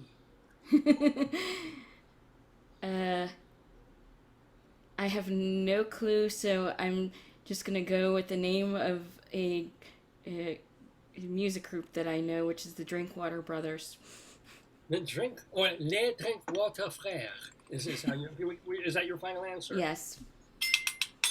Well, let me see if I can get this right in French. No. Roll the die. Oh, Leslie Hoban Blake. I can't tell from your features. It looks like you might think you know it. I want you to spell the name of their mascot, please. This I can do. It's Bibendum, Bibendum. Okay, your pronunciation was fine. I don't recognize it, and that's why I asked. Okay, nothing. There's nothing in translation. French brothers. I was thinking of the guillotine, but 1889 is kind of late. The guillotine already existed for the French Revolution, 1789, so that wouldn't be it. Goodness, 1889. Brothers, and they still make whatever this thing is. That is correct. They started as a farm implement business. Right, I heard that. I'm going to say razor blades. Cool. But actually, it's the name of, we're kind of looking for the name of the company. Oh, I have to give you the name of the company. I have no idea about the names of because it's related to the mascot. So Louis Vuitton. Is that your final answer? It's as good as I'm going to get right now.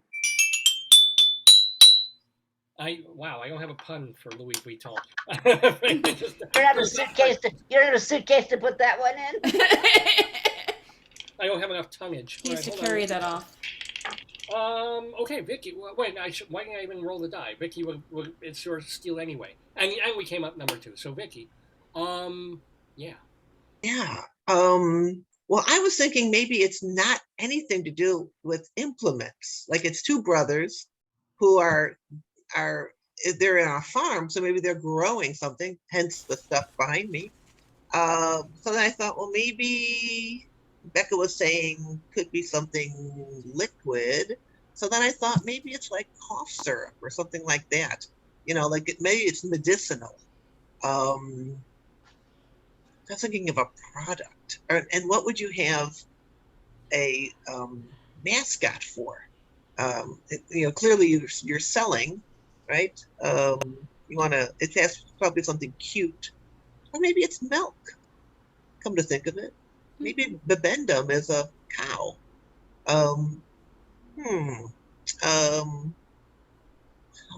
But then the company, and that's where, I got to name the company. And I don't have a clue about that.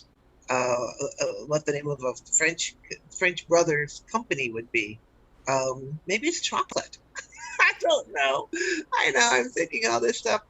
What would the product be? Ferrero Rocher. Okay, there's the product. Ferrero Rocher. Final answer? Yeah, sure.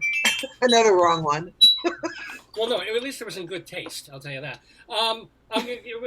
Did not get the answer. I'm going to give you a clue. Okay. I can see answering that question or trying to made you all tired. Tired. something sleepwear, pillows, tired, a liquid, something you have to drink. I don't know. What is it? You all give up completely? Okay, so Bibendum is the Michelin Man. That's the name of that character. I would never in a million years have guessed that. Yeah, and the name is taken from the phrase "Nunc est bibendum." Now is the time to drink. So you're on the right track. Well, the drinking, I thought when I looked at it the second time, but yeah, how do you get from that to the Michelin Man? Yeah. Well, the Michelin Man is tires. They took the character from a cartoon and an ad from a Munich brewery. And then they grabbed that character, the wrapped up thing. Edouard and André Michelin created Michelin, and the Michelin tires. Wow. Not in a gazillion years. Okay. Oh, it's okay. First round is over. We move on. We move forward. You don't have to make us feel good. Yeah. We understand. Well, Becca should feel great. She's got 2 points. Becca's in the lead. Congratulations. And Vicki, you should feel good because you have a shot to tie her. Oh, get the first question in our second round. All right. Another one I can get wrong. Go ahead. Okay. Well, this one's a multiple choice. Wrong attitude. Don't go there. No, that's the positive attitude. That's like, if failure's all right, Failure is always an option. We can't all be winners. Here we go. Here's Vicki's question, though. It's May 28th, 1918. It's Independence Day for Azerbaijan, at least for a year and a half before the Soviet Union takes over. Azerbaijan's population is mostly Muslim, but it's a secular country, albeit run by a corrupt and autocratic regime. According to InspirationalStories.com, Azerbaijanis love their proverbs. Which of these is not a common Azerbaijani proverb? Okay. A, every tree casts a shadow on its own bottom. B, if you have eyes, your head is not needed. C, say that one again. If you have eyes, your head is not needed. C, courage is 10, 9 is the ability to escape. Or D, I tried to draw the eyebrow, but ended up poking the eye. Oh, that's fun, yeah. Okay, I'm going to say it's the 10 and 9.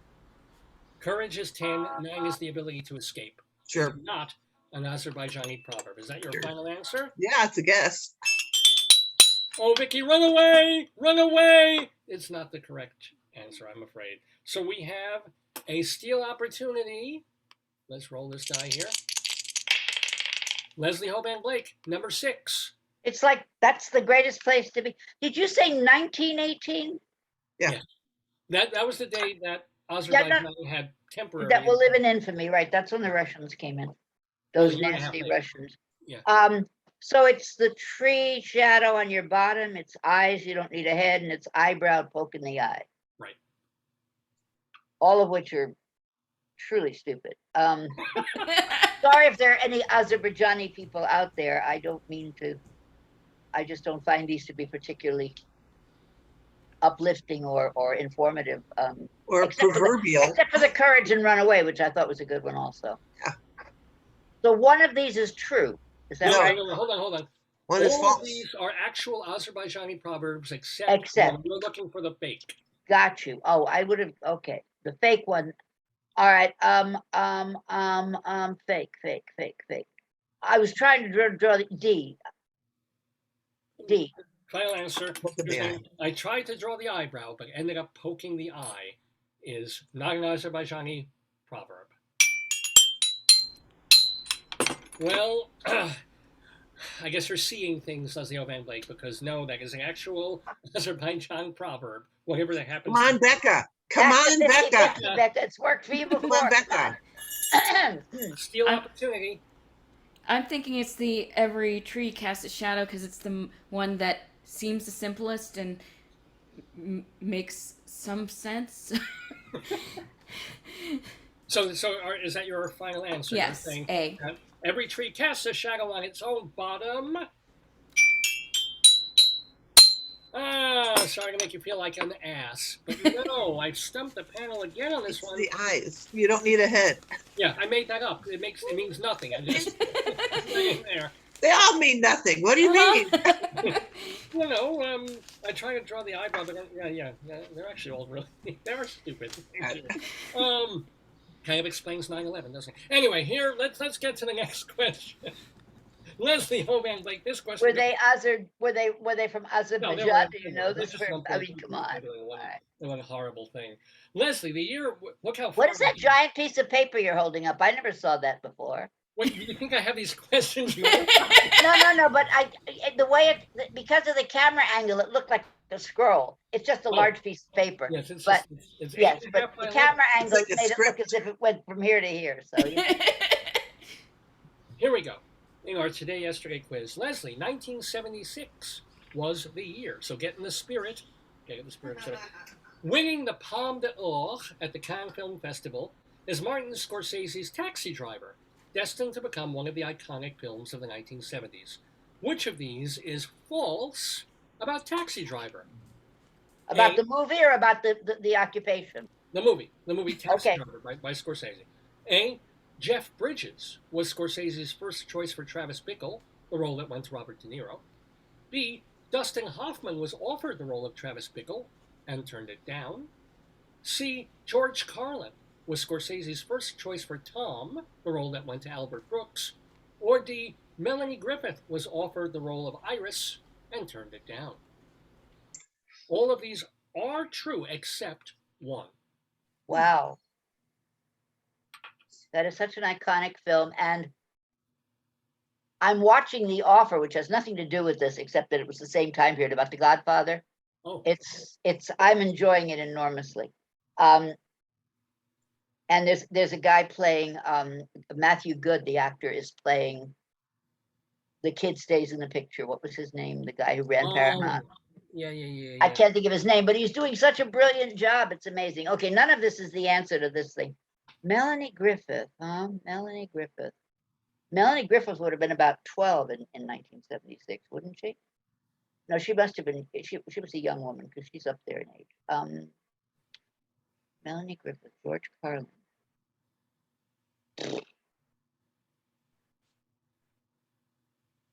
Which is false. All are true except one. All of these are true except one.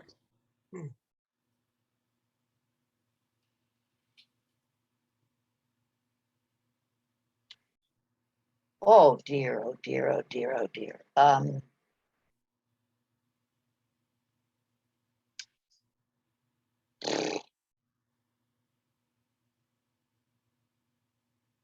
Iris is the role that was played by Shepard, right? That's the role we're talking about.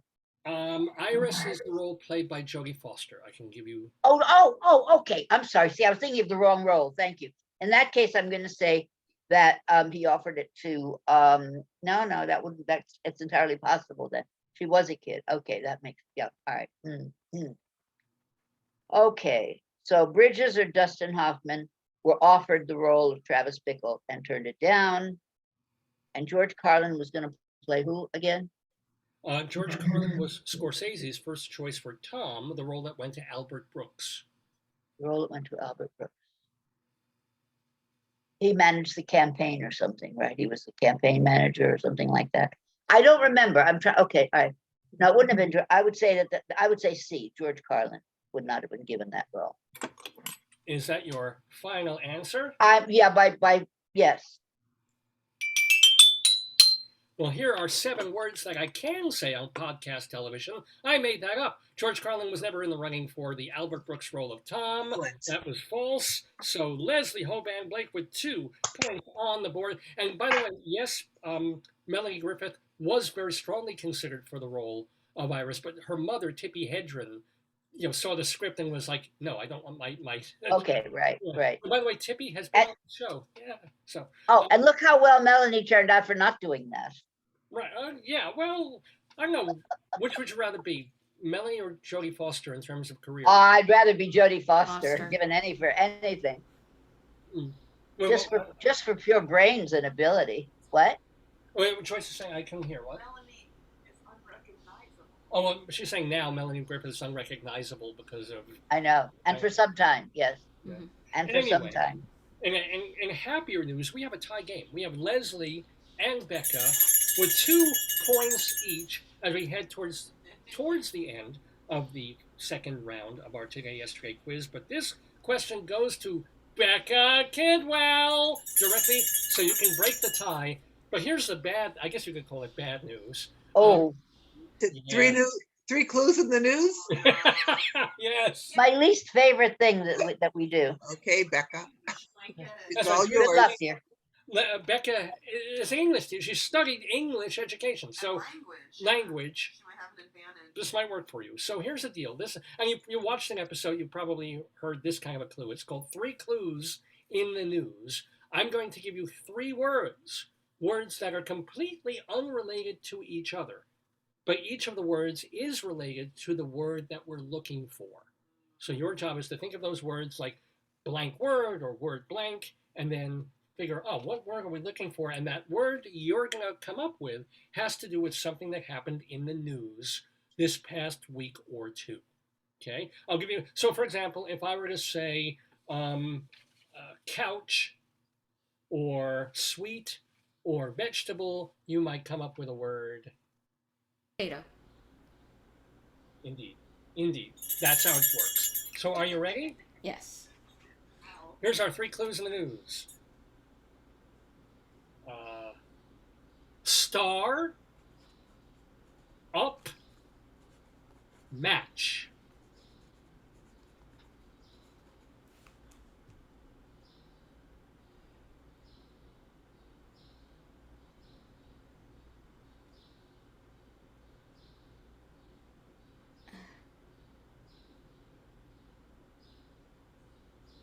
There's only one thing that I've been paying attention to in the news lately.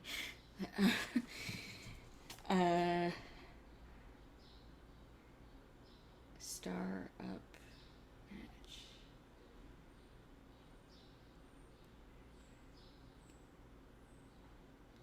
See, I could think matchbook, matchbox, but that doesn't go with.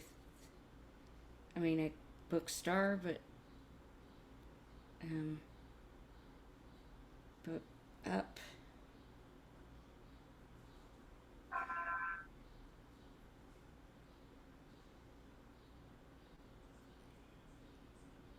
Stick. Star stick? No, that doesn't. Well, stick up, kind of.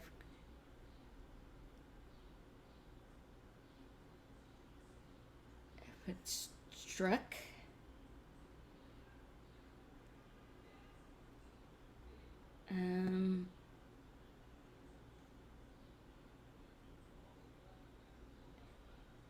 I'm gonna go with stick, and I might be completely wrong, but that's matchstick, stick up. I mean, star stick or stick star doesn't make sense, but I have no clue. Final answer though is stick. Mm-hmm. That is actually, I will stick up for you. That's a really good guess, but it is not the correct answer. So we're going to roll the die, which comes up Vicky's numero 2. Okay. I've been thinking. I haven't gotten very far. Match. It's like matchbook, match game, match, match word. Up. Then a star search, match search. No, search match. No, star. Then I'm thinking, what's in the news? There's so much in the news. Then I thought, well, what about that stupid Johnny Depp trial? Oh, star trial, match trial, trial match, Yes. match up, Indeed. trial up. No. What's Congress doing? What's happening? What's happening in the news? Ray Liotta died. He was a good fellow, by the way. Yeah. He was a good fella. He was funny. He's a funny guy. I get it. What do you mean funny? You think I'm funny? Yeah. You think You I'm think funny? I'm funny? There's a play within the play. We'll get back to Jodie Foster too. How about? It's a Scorsese show. I'm the only one here. You looking at me? Oh God. I All like right. the way you circled back to, Yeah, Yeah, that's I try. good comedy there. I try. I didn't Okay. realize I read that that De Niro, that mohawk that he had was actually a wig. I thought he really, he was such a method actor that he did the thing. But no, they wigged him. So wait. Well, that's interesting. Who knew? Yeah. So good. That's such a good movie.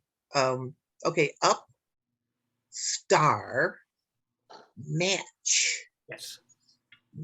up, rise, star, get up, get upstairs, match, stairs, star, stairs, up, front, star, front, up, yours.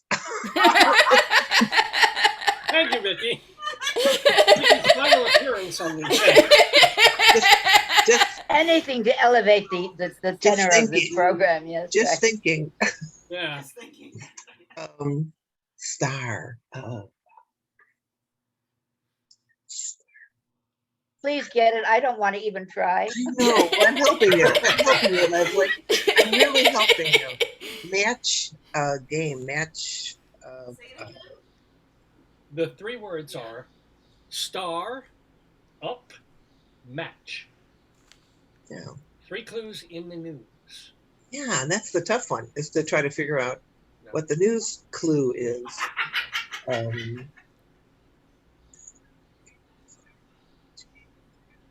I'm going to say game. It means nothing. Star game, match game, up game, game up. Okay. Game is your word. Yeah, and it doesn't, it's wrong. It's topical. Well, we're not playing games with you, Vicki Quade. That is unfortunately not the correct answer. So Leslie, it I knew does come that. to you. Joyce just got it, by the way. Oh, So- did you? Oh, good for Joyce. Topical. It's topical. It's No, well, All right, we'll guess it. Leslie's going to get it. No, I'm not. Thank you for topical. I figured that out without knowing the answer, but I don't know. I don't know.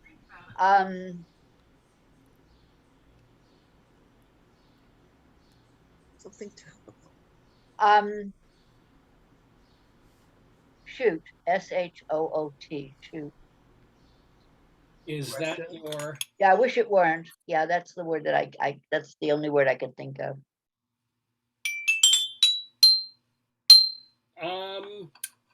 I will, if it's okay with you guys, I will allow 1 point for that. Yeah. The word, because it doesn't really, shoot doesn't really fit, but shooting does.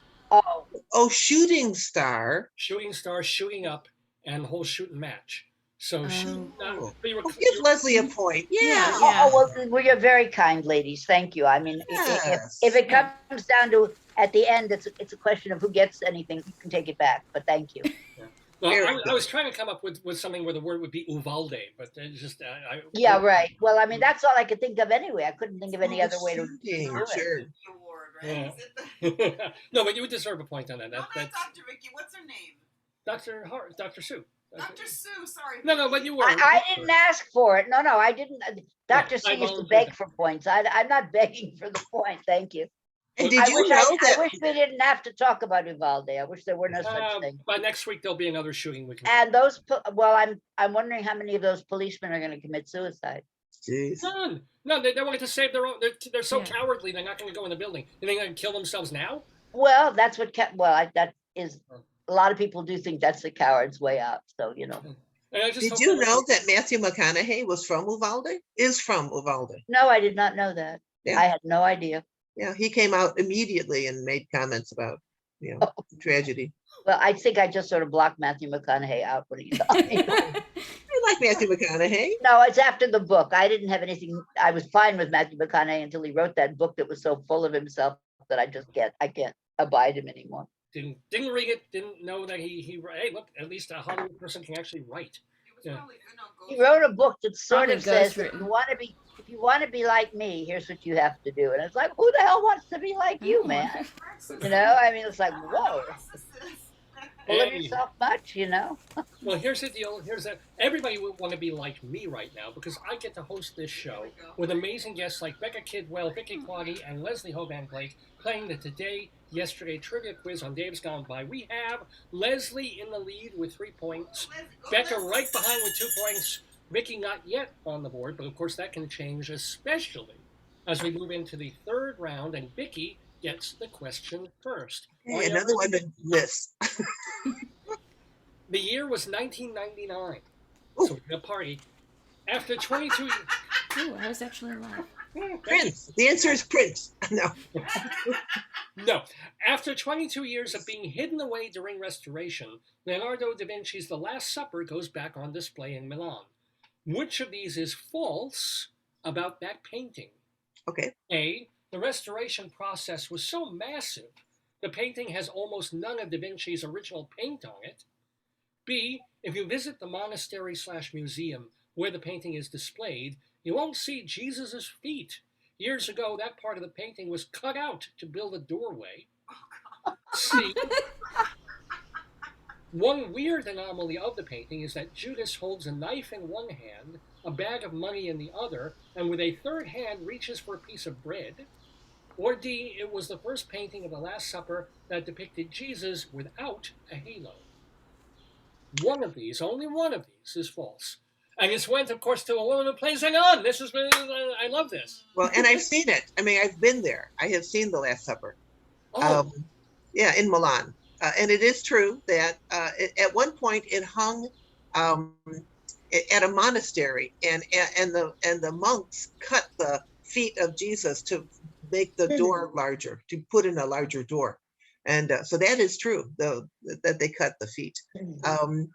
I don't know that most of the paint is not the original. I don't know about that.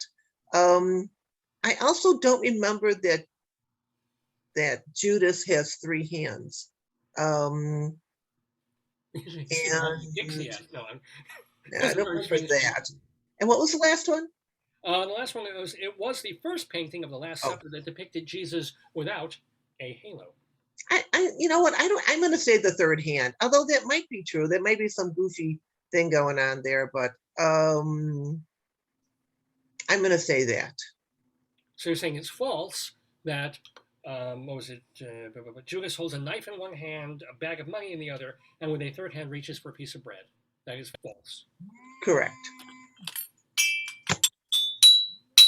Well, give the nun a hand. She got the answer correct. Well done, Vicki Quade. Thank you. As you were mentioning, this thing was painted on the dining hall of a convent of Santa Maria della Grazie in 1495, and within like 50 years, all the paint was flaking off the damn thing. So there's really almost no actual Da Vinci paint on it anymore. And it was a thing that Da Vinci wanted to paint all these guys, including Jesus' everyday regular people. So he divested of the halo thing. But no, if you look at it, he doesn't have 3 hands. He is holding a bag of money, but it's actually another character who's got the knife. Well, who is it? Do you remember the painting? It's Oh, I don't remember. I mean, I don't remember which of the apostles is holding the knife. Apostle has a knife, and there's no third hand. So, did you say that it was on the wall of a convent? Is that what you said? It was in a monastery, I thought, at one point, because I know the monks are the ones who cut it. But where is it now? I mean, you have to get a ticket. Here's how stupid we are, real fast. My daughter and I land in Milan, and we decided, well, what should we do? There's a lot of stuff to do in Milan. And the concierge says, well, you could have seen The Last Supper, but you need a ticket. And we're like, oh, well, check and see if we can get a ticket. And they had 2 available. That was all they had left. 2 available for like 4:30, and we ran over and we had an opportunity to see it. So But it's in the same place. That's the reason. It's not like they moved it. That convent was just sort of turned into a convent monastery museum where people can go.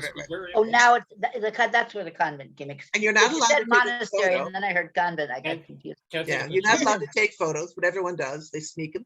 And there's other artwork in that room. It isn't just a Warhol. It's the weird. No, Sorry. Anyway, this is a great game. Look at this. We have Vicki and Becca tied with 2, but Leslie in the lead with that 1 point. That's why I'm saying that 1 point, you can take that back if it's all right. Well, thank you guys. You're very generous. And let's not forget, but Leslie, you can really go out ahead here. This is like, oh yeah, I can really do this. You can get 2 points and get a 3-point lead, which would be actually insurmountable if you get this question correct. Are you ready? Sure. As long as it's not 3 clues in the news. No. We're done with those this week. But the year was 2010. Released as a single today is the song that will become Billboard's Song of the Year, Unthinkable, I'm Ready. It's written by Drake about Nicki Minaj, but it's sung by Alicia Keys. Which of these is false about Alicia Keys? A, in 2016, she wrote and sang the song Almost Everything is Boinga Here for the TV show The Backyardigans. B, she considered taking the stage name Alicia Wilde, but her mother nixed it because it sounded like a stripper name. C, she has 2 children, one named Egypt and the other Genesis. Or D, she got accepted to Yale but dropped out after 2 years. No biggie. 15 years later, they gave her an honorary degree, an honorary doctorate. Excuse me. What was A again, please? A was, in 2016, she wrote and sang the song Almost Everything is Boinga Here for the TV show The Backyardigans. Well, I know she grew up in Hell's Kitchen because I heard her. She was on Mark Maron, and she was a very interesting interview. I think it was Alicia Keys. I could be wrong about that. I take it that the Backyardigans is some sort of kid show. I don't really know. Thank you. I'm so far away from watching kid shows at this point. I watch old TV, but I don't watch kid shows, but I watch old TV. Wild. I think Egypt and Genesis is true. What was the last one? Last one was Yale. I wrote down Yale. Okay. I'm gonna say that it was her. That it was the name Wilde. That her mother didn't want her to take the name Wilde. So you're saying that is not true? Alicia Wilde. I don't think that sounds particularly stripperish, but okay. Well, I am not wild about your answer, Leslie Hoban. Like that is a true thing. She was thinking of the name and her mom nixed it. Kind of like Tippi Hedren. You have to Google that. I don't really. All right, this is number 2. So, Vicki. All right. You have a shot to go out ahead here. Oh wow, her real name is. All right. So to me, I think it's either the TV show, because it could be a different actress, a different singer who is singing that. It's always like, how is Dave trying to stump us? Or is it Yale? Did Yale actually give her a doctorate? Did she go to Yale? She could have gone to Yale. That seems a stretch, doesn't it? But she's really bright. You're right about that. So she could have gotten into Yale in some way. I don't know. It's a toss-up. Did she sing that song? I'm going to say Yale. I'm going to say that because that's just seems like it. But I bet that's wrong. Is that your final answer? Yeah. Well, that was a very educated guess, Vicki Quade. You are correct. You get 2 points. You're in the lead in the Today Yesterday quiz. Here's the actual deal. Is a very bright lady. In fact, she went to Columbia University for a month, but then dropped out. Why? Because she had a deal with Columbia Records. She went to that's funny. Yeah. Sure. But she, as far as I know, at this point, she doesn't have an honorary. We're certainly not from Yale. I don't know if she's gotten honorary degrees and stuff elsewhere. I'm sure her bank account doesn't care. Right. Yeah. Oh, no, that sounds Arguello is probably Spanish. Yeah, something like that. So that's her real name. All right, this is very wow. This is really, really interesting. We have Vicki in the lead with 4, Leslie with 3, Becca with 2, with 1 more question on the board. This actually means it's anybody's game right now. So Becca can make it a tie, or if there's a steal, I mean, anything could happen. Oh my God! Isn't this exciting, Potato? Yes. Okay. Yes. So. What about chicken? Maybe All right. Yeah. Did you ever go back and find that thing with the potato that I told you about on Stephen Colbert? Oh no! Thanks for reminding me. I'm very very sorry. I should have. I will. Now I don't remember what day it was, but it was something before last Saturday. Now, this question goes directly to Becca Kidwell.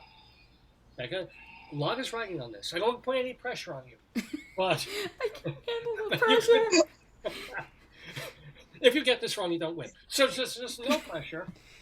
If you get it right, you tie Vicki and go to the tiebreaker, which we do anyway. But here's the deal: the year was 2016. Oof. Oops! A 3-year-old boy slipped into the gorilla enclosure at the Cincinnati Zoo. Harambe, a 17-year-old, 440-pound western lowland gorilla, grabbed the boy and started dragging him around fairly gently, but zoo officials made the decision to shoot Harambe in the head and rescue the stupid child. Which of these is false about the Cincinnati Zoo? A. By 1895, only 20 years after the zoo first opened, all the original animals were dead. B. In 1896, the zoo hired 89 Sioux Indians to live in the zoo as a human exhibit. C. In the 1890s, the zoo would hold an annual event where crowds could watch as butchers would kill, behead, skin, and dress a bull and then serve the meat at a barbecue. Or D. In 1890, when an elephant killed a zookeeper, the zoo hired a firing squad to shoot it and then served them elephant meat for dinner. Only one of these is false about the Cincinnati Zoo. That's so horrible. All these are horrible. It's America. It's terrible. They're actually holding a barbecue in Texas today. There's just not a lot of meat, but... The day that they hold a tofu barbecue in Texas. Oh. Well, we're in. I'll go to Texas. I'm sorry. Go ahead. You know, we're in Cincinnati. I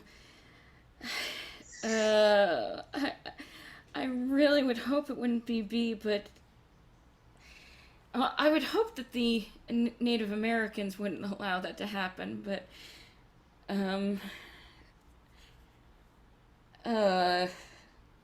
all the animals dead.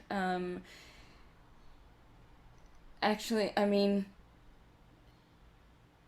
the way things are in entertainment, I would think that A, all the animals are dead, or it's the only one that's the least gruesome and would be actually, I mean, everything else sounds like just fodder for, ooh, we want TMZ.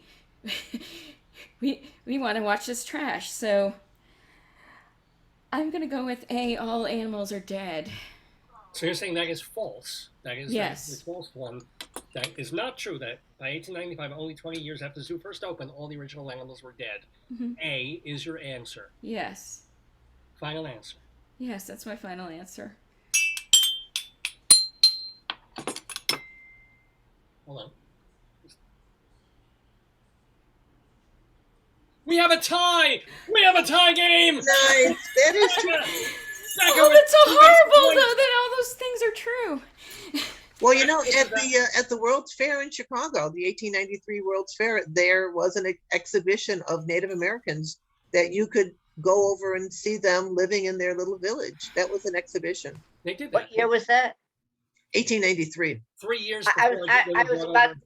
I was about to say that the situation for Native Americans, which is still awful, mm-hmm. was much worse than. In fact, that was a paying job, so I imagine that was a good thing. You know? Yeah. The other thing is, do you remember, it was, I believe, here at Brookfield Zoo, the boy slid in, same thing, slid in, but in that case, a female gorilla cradled him. Yes, cradled him, I know. Cradled him, and they came and they were able to just take him away from her. And they said that she did that because she was accustomed to being given treats for doing things, and they would just give her a treat. And so she cradled him in order to get a treat. Wow. The other gorilla did drag that kid all over the place. Yeah, but he wasn't killing the kid. It was. I don't know. It was pretty violent. He was dragging him all over. Oh my God. I don't know. That gorilla, I would kept the gorilla and killed the kid, but that's just me. What? And killed the kid? Did you say and killed the kid? Is that what you said under your breath? Okay, but you said it under your breath. I wanted to make sure we got that one out there. But this is actually okay. Now it's a tie. Just a one wow. thing. Very good, Rebecca. Very good. You're getting excellent new guests that they're all coming up with answers. This is great. So, but I do want to say this is the happy part of that unhappy question was that in 1909, 34 years after the zoo's opening, they still had one animal, the African hornbill, was still alive. So then it wasn't so terrible like all the animals died in the first 20 years. So some lived a bit longer than that. But they killed the elephant and ate it. That is true. Yeah, that's well, at least they didn't waste it. They didn't just let him lie on the ground. I mean, there is something to be said for that. I would say though that what were the other zoos like at the time? I mean, was that the norm for the animals all to die in the zoo, or I don't know. I know you're not our zoologist. This was before the Tiger King, as Joyce is putting out there. But all right, here's the deal.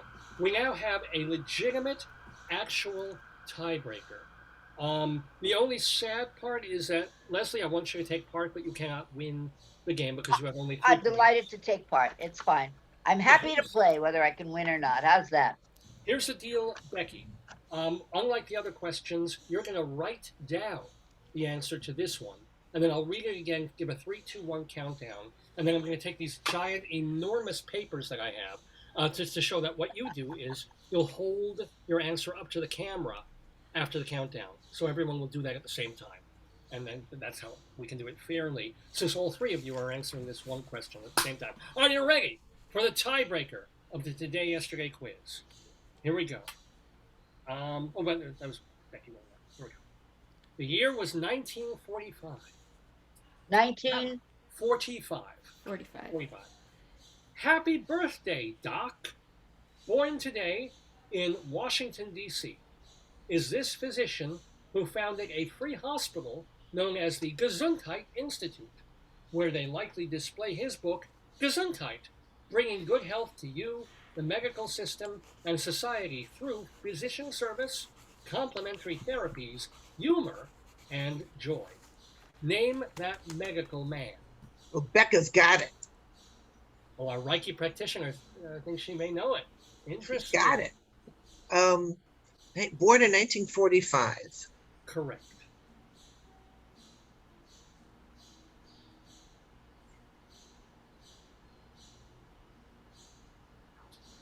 Gesundheit. I can sneeze. You're welcome. Yeah. I have no idea. Anyone who tells a sneeze joke, I just say that's not funny. But see, she knows. She knows. I have no idea because Well, don't blow it. Okay, go. Okay, so have you picked your answer there? Yes, keep it. All right, I'll read the question again, and then I'll give 3, 1, and when you hear 1, now hold that to the camera. The year was 1945. Happy birthday, Doc. Born today in Washington, D.C., is this physician who founded a free hospital known as the Gesundheit Institute, where they likely display his book, Gesundheit, bringing good health to you, the medical system, and society through physician service, complementary therapies, humor, and joy. Name that medical man. 3, 2, 1. Patch Adams. You're right. I have. I can't see. I see you one can't see. from Leslie. I see Adams on yours, and Leslie holding up her book. I mean, holding up her book. So here's the deal. Wait a minute. So Leslie, unfortunately, I mean, you didn't count in this because it's. But Vicki did not get it right. That means Becca with 6 points.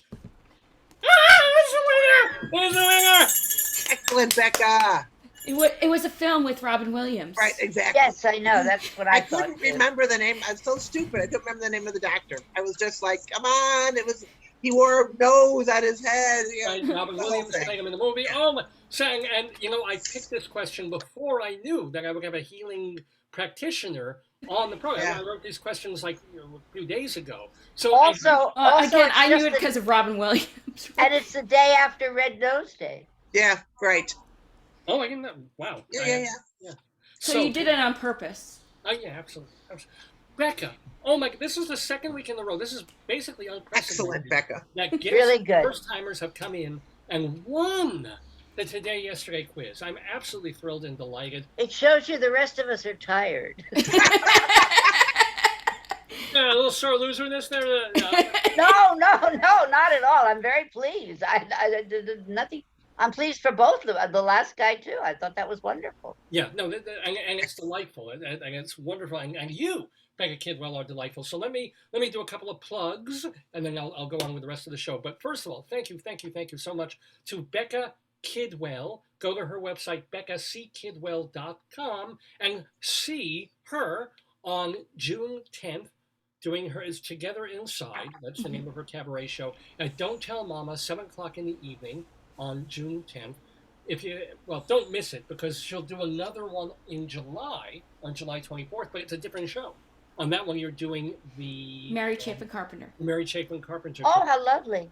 Nice. By the way, it was Ricky Ritzel last week. You must know Ricky. Yes. Mm-hmm. Okay, Ricky. Yes, he's a Ricky wonderful did this last. So you can go have bragging rights with Ricky over a drink at Don't Tell Mama at some point. Yeah, well, they both have, because Ricky won last week, so they're both. Right. I just said that. I said that they could have bragging rights together over a drink of having both be winners. That's what I said. Isn't that what I said, Rebecca? I did say that. Yeah. No, I thought she had bragging rights over him. We didn't get the context. Anyway, Becca, congratulations. And yes, everybody, please go see her.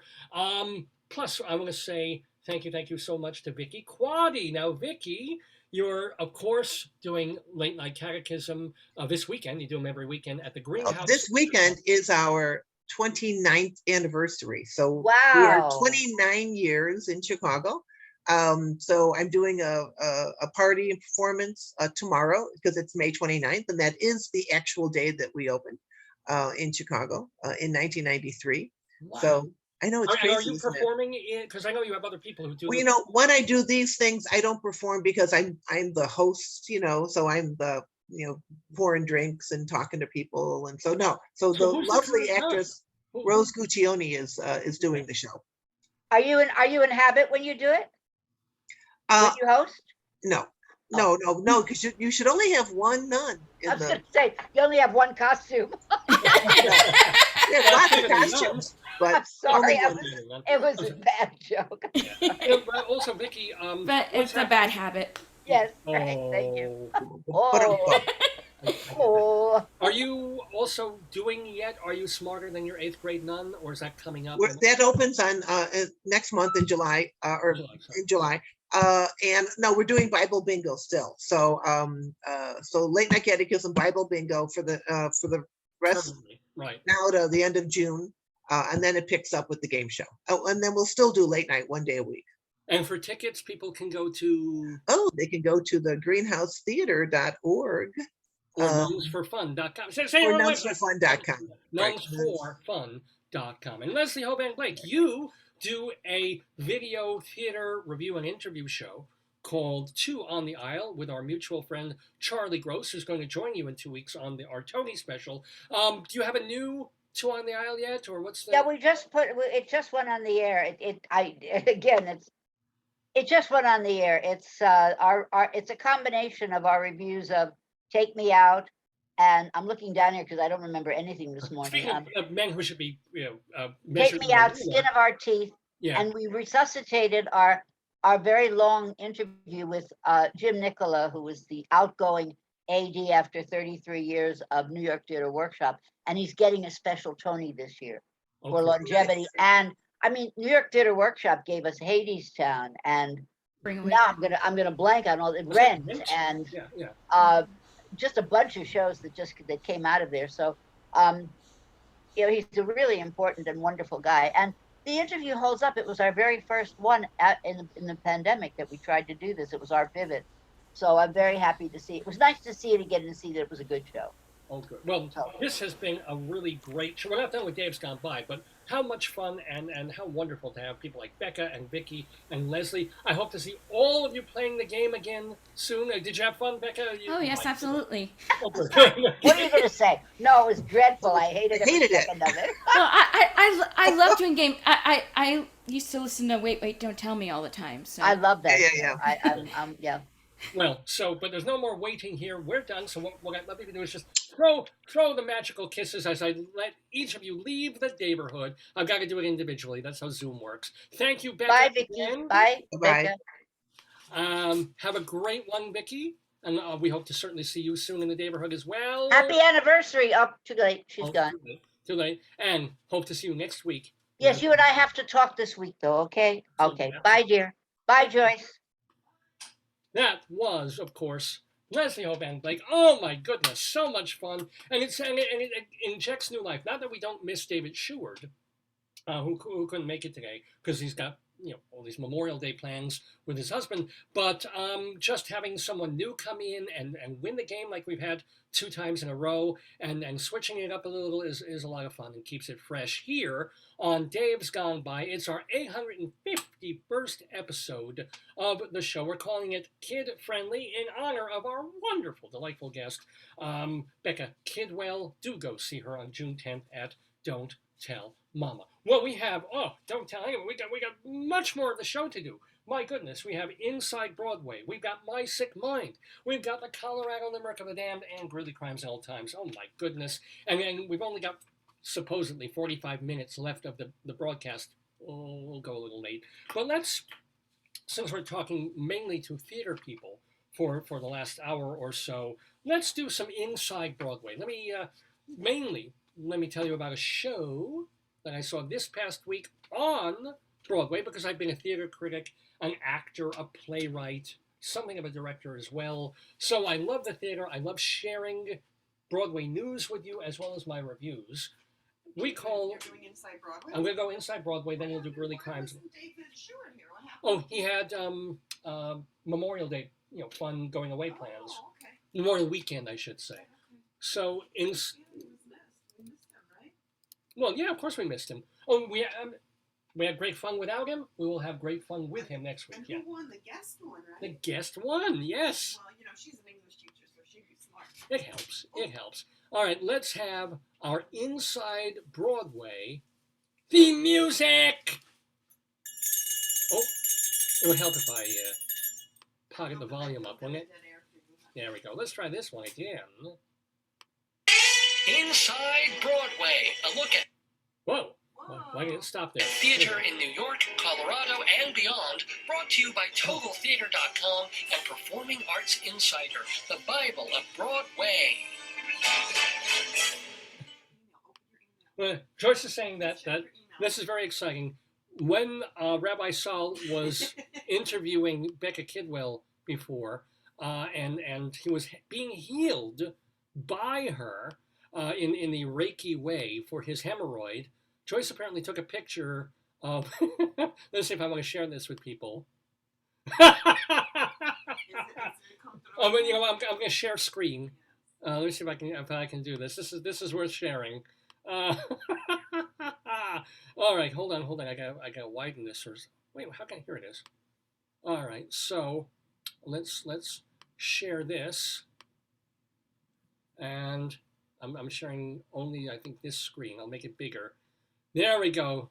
There's Rabbi Sal's buttocks being, as we can tell, being laughed at by the guest. Her face says it all. Actually, usually when anybody's near, yeah.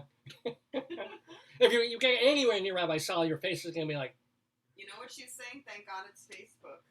She's probably saying, thank God it's Facebook. Well, I'm kind of turning it into ass book there, if you think about it. Oh, yes, you are. What a lovely picture. I'm going to stop share as we move into a more serious part of the program. Share that with you. I thought you would. Thank you, sweetie. Thank you so much. So we move from that into the woods. That's a little piece of... I'm sorry, what? Why are her dachshund called Whisper? Why one of her dogs? Where? Whoa, is he available? Where? It's Where? a girl. Oh, it. I can't. Don't touch the computer because it'll break. But She's very cute. cute dog. Joyce's dog surfing. She's a black and tan wire-haired Oh. called Whisper. Oh. And she lived with an older man. Yeah. And she needs to be with people who are quiet. Where is she? What? She's, I don't know, somewhere. Let's see. She's in Jersey, Mount Laurel. Okay. She's a shy, sweet-loving, small dog. A shy dachshund, about a year and a half old. Oh. She lived with an older man and was in a quiet home. Yeah. She's shy, but then she gets comfortable as you give her gentleness. We're looking for a pet mom who will hold her and give her lots of caring, love, and attention and nurturing. Tempting. I'm sure she's very cute. We can talk about this after the program. I'm going to show you the picture. Trish is angling her computer so I can see this black and tan wire hair dachshund. Give me a moment. Look at that. Oh my God, I want her. All right, she's adorable. She's absolutely adorable. I want to try various positions with her that Rabbi Saul was talking about with Becca. That's an adorable dog. She just. What? She was gracious, but he went. He went there. Rabbi Saul tends to go there. Well, where we're going is inside Broadway to talk about the theater. I mentioned momentarily that the news this week, the happy news about Broadway, is that they're going to take that staged reading kind of revival from Encores off Broadway into the Woods that got wonderful notices and all people were talking about. Stephen Sondheim's classic musical Into the Woods with James Lapine. They did it for a couple of weeks at Encores up at City Center with an all-star cast.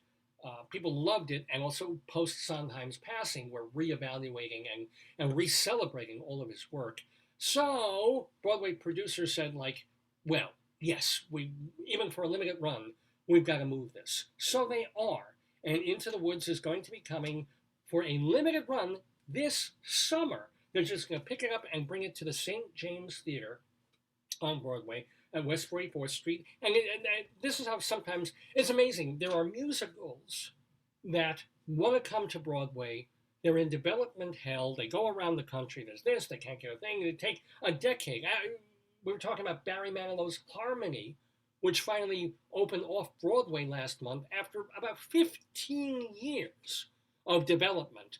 And it went so well that there is talk of trying to move that show to a more commercial run, possibly Broadway. But I mean, all that time, meanwhile, Encores puts together, remember, Encores is more bare bonesy than a lot of Broadway shows. They're the guys who came up with Chicago. So they did this Into the Woods all-star for this limited run, and producers saw it, it's like, oh yeah, this got to go to Broadway now. And by the end of June, it starts previews a month from today at the St. James Theater. Of course, Into the Woods takes all these fairy tale characters and sets them on journeys for various reasons through the woods, where they have to help each other, but then they have a witch to contend with, and they contend with some very funny things and also some very serious and sad things.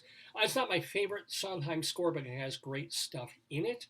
It's Into the Woods. I'm going. And the Broadway cast is going to be Sarah Bareilles as the baker's wife, Gavin Creel playing both the wolf and the prince. They're not able to keep Neil Patrick Harris from the off-Broadway show, but they're replacing him with Brian Darcy James, not too shabby. Patina Miller will be the witch. Philippa Sue is Cinderella. Joshua Henry's in there. So is our friend of the Daverhood, Annie Golden, as the grandmother. That is going to be happening, as I said, on Broadway, starting at the end of June. Into the Woods to grandmother's house. Anyway, if you are in the woods in terms of knowing what people are, what shows are being done all over the country and what critics think of them, you could try going to totaltheater.com. That is a website of free theater reviews from places like New York and Chicago and Los Angeles and Milwaukee and South Florida, just for the random joy of knowing, oh, they're doing this show. That sounds interesting. Or that's a show I saw in New York a bunch of years ago. What are they doing with that in LA? Go to totaltheater.com. and there's a search engine. You can just go random, or there's a What's New page that you can click directly on of all shows that have recently been reviewed and are still running. Total Theater, and spell theater any way you want to, totaltheater.com. Okay, now speaking of theater, we move to a show that I caught up with once again on Broadway. It's considered a modern classic. It's David Mamet's American Buffalo. It's being directed by Neil, and I honestly don't know if he pronounces his last name Pepe or Peep, is P-E-P-E, but he's from the Atlantic Theater Company, which I think Mamet had a hand in founding off Broadway like 30, 40 years ago. So here's the deal. American Buffalo, if you don't know the story, it's not really that much of a story. It's this guy who owns a low-level junk shop. And he's ostensibly in Chicago, could be anywhere. And so he's got this place, and he's thinking of a big score, because what happened is a guy comes in. We don't see this. This is before the play begins. A guy has come in and spotted a buffalo nickel, and sees it and goes, "Oh, you know, that's probably worth some money," right? And he gives in $50 for this nickel that the guy would charge him $2 for, and walks out. So the owner of the junk shop is thinking, "Oh, you know, if I steal from this guy, I can get my coin back because it's probably worth $400, and he only gave me $50, the cheapskate." Meanwhile, he would have asked $2 for it, and he probably has a whole other coin collection. Let's steal it.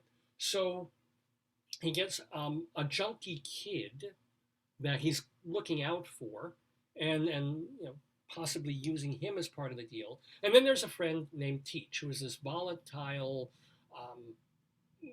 low-level criminal jerky asshole who hangs around the shop as well. And Teach is one of those folks who kind of takes over and says, you know, no, let me do it. I should be on the shop. Don't get Fletch to do it. Don't get so-and-so to do it. It's me. Meanwhile, the store owner wants the job done right, so he calls this other guy who's not actually physically in the play to be part of the folks who are going to go in and steal the coin collection and then come back. Everything goes wrong, at first in a comic way, and then in an unpleasantly violent way. And that is really the whole story. It becomes really this situational, not a situation comedy, but the situational drama of these guys who just have this, you know, miserable, low-level life, kind of looking out for each other, but loyalty, it's all about loyalty, just keeps shifting back and forth when, you know, do you trust this other person? How much do you trust them? And Teach essentially being the villain of the piece, sowing doubt about everyone that the junk shop owner knows, right? And that's basically the play. Here's the deal about this particular production, which stars Darren Criss, Larry Fishburne, and Sam Rockwell. He says Larry Fishburne? No, Lawrence Fishburne, sorry. And you know him like that? You got it like it's that? Larry. Larry. Hello, Larry.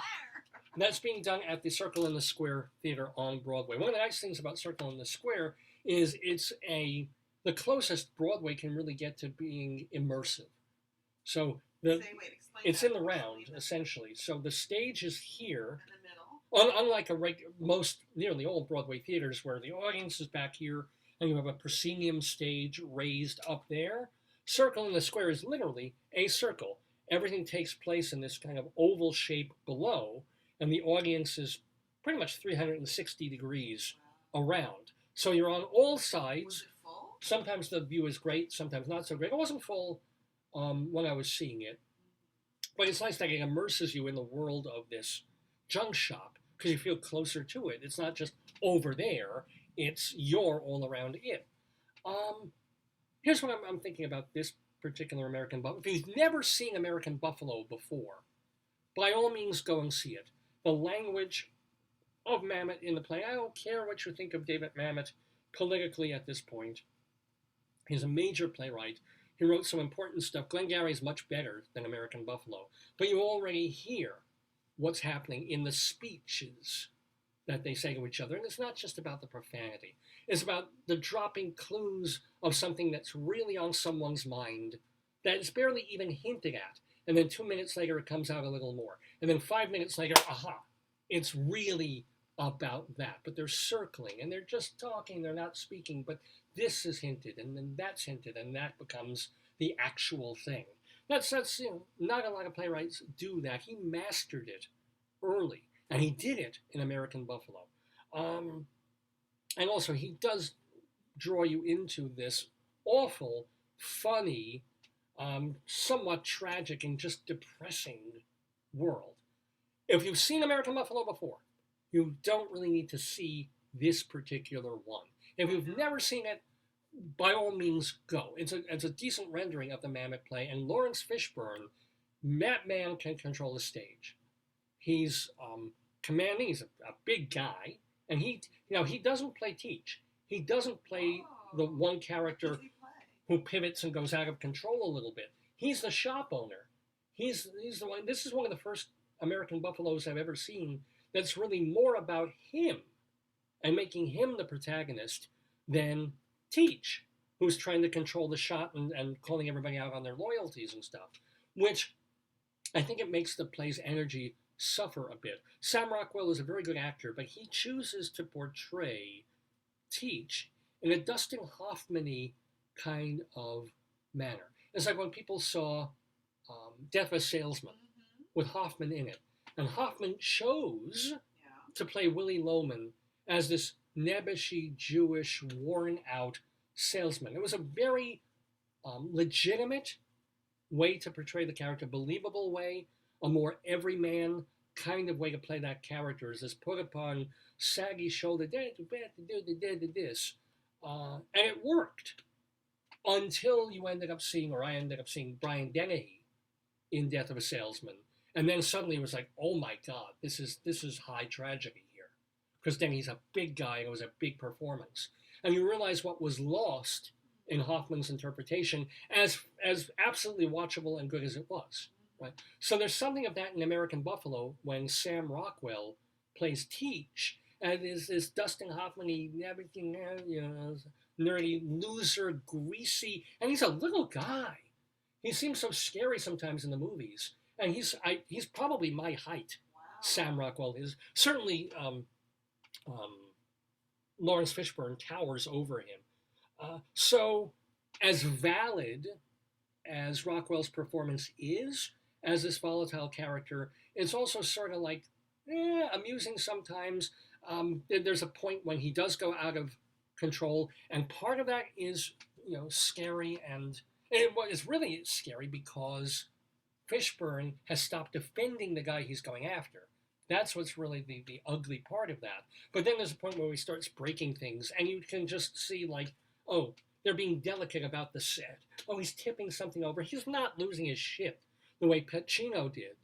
And it's not fair. It's like comparing Beanie Feldstein to Barbra Streisand. Is it fair to compare Sam Rockwell to Al Pacino? No, but you can compare the size of the performance to Pacino. And when Pacino went batshit and started breaking and throwing things around the set, it was like, whoa, this is a man out of, temporarily out of control. This is like a choreographed, I'll turn over this chair and I'll knock over this set of golf clubs and I'll throw this down and then so it doesn't really work in the same way.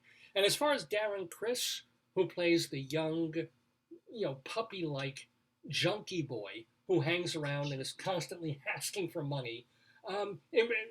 It's not a bad performance, but the guy looks like he just stepped out of an American Outfitters catalog.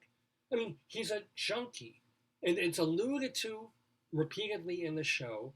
And yet he's got this nice white shirt. He looks like a kid who stepped out of Columbia University. So we don't get that feeling. In fact, there was the first American Buffalo I saw on Broadway. It was such that, because I didn't see the original with Robert Duvall, but the guy playing that character of Donnie, that actor died in the middle of the run of an overdose.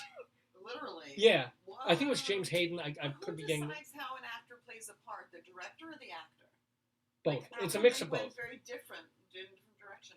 Yeah. The casting director and the director work together to get someone that will fulfill the vision of that character. Yeah, like who do you want and how they're going to play it, right? So the director here, Neil Pepe, said, I don't want a wild and crazy teach. I want someone to die. I want a believable little nebbishy kind of greasy Ratso Rizzo-y, well, a little higher level than Ratso Rizzi, but a know-it-all, smart-ass, smarmy, weaselly. He's a weasel, this teach. Again, it's valid. It works. But it also doesn't make for the most gripping or exciting American Buffalo either. So, and I think this probably a little better. I would give this a little higher grade than the John Leguizamo American Buffalo from a few years back. Again, if you've never seen American Buffalo, or if it's been years and years and years and years, certainly go see it. If you haven't, you can wait. 3 stars for American Buffalo at Circle in the Square Theater. I think it's running only through the middle of June, so you have just a couple of weeks more to catch it. And that is my take inside Broadway.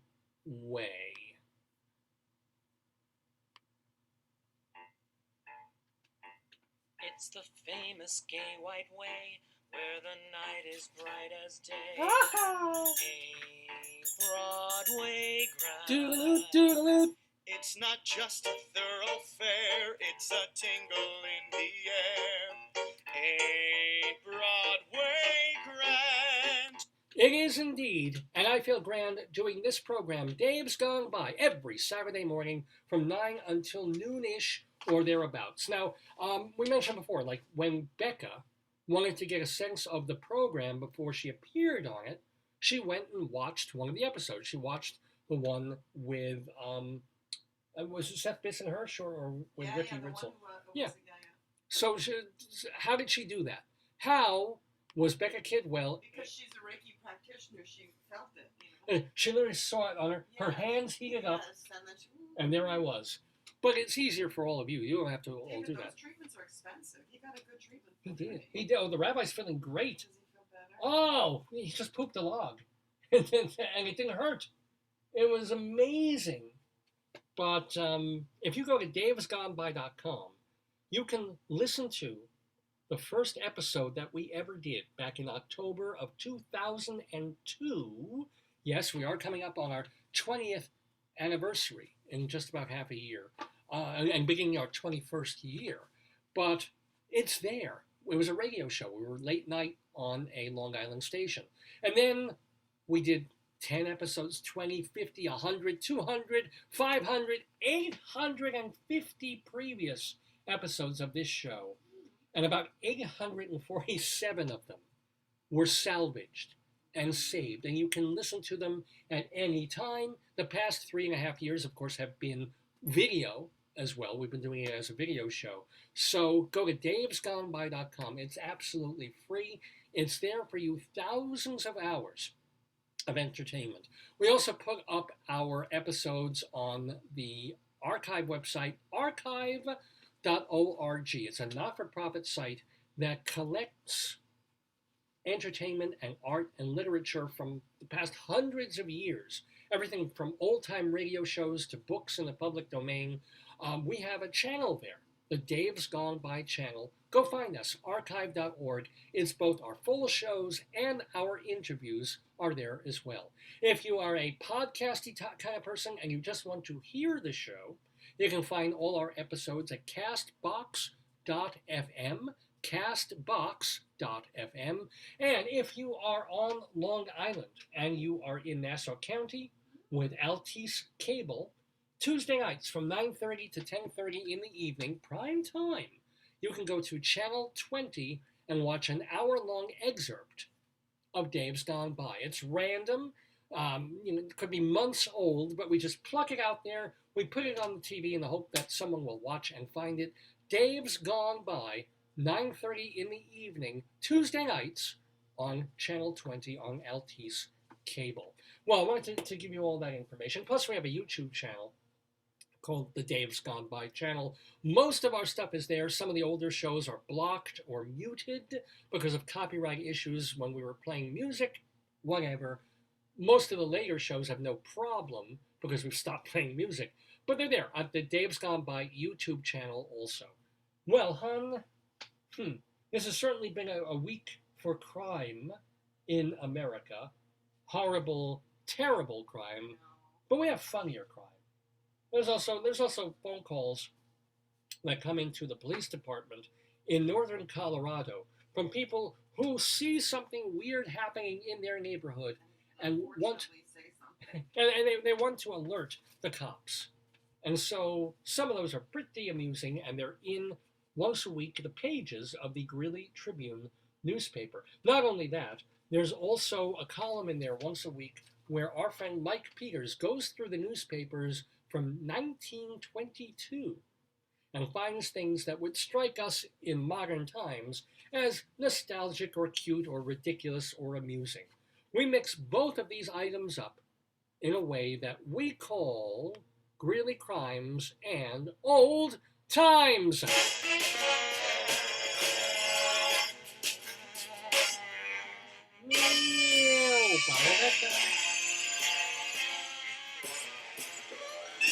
Yeah. La la la la. Yes, ladies and gentlemen, Greeley Crimes and Old Times. So we're going to share them with you. All credit, of course, to the Greeley Tribune and their writers and editors for giving me like 20 minutes of free material that I don't have to actually write myself. Are you ready, hon? Okay, so this is from a week or two or three ago, an actual call that came into the Greeley, Colorado Police Department. A caller on 4th Street. Oh, phone's ringing. Wow, okay, I'll get it. Yahoo. Uh-huh. Okay. Okay, fine. The caller on 4th Street said a lady was digging up the fence with her bare hands to let the caller's 6 dogs out. That's nice of her. I mean, she could have brought a shovel. She could have opened the gate. Yeah, could have done a lot of things, but going down there and scooping up earth with her bare hands to let the dogs out? She tried. All right. Here's another caller. Look at this. There was a caller on 16th Street.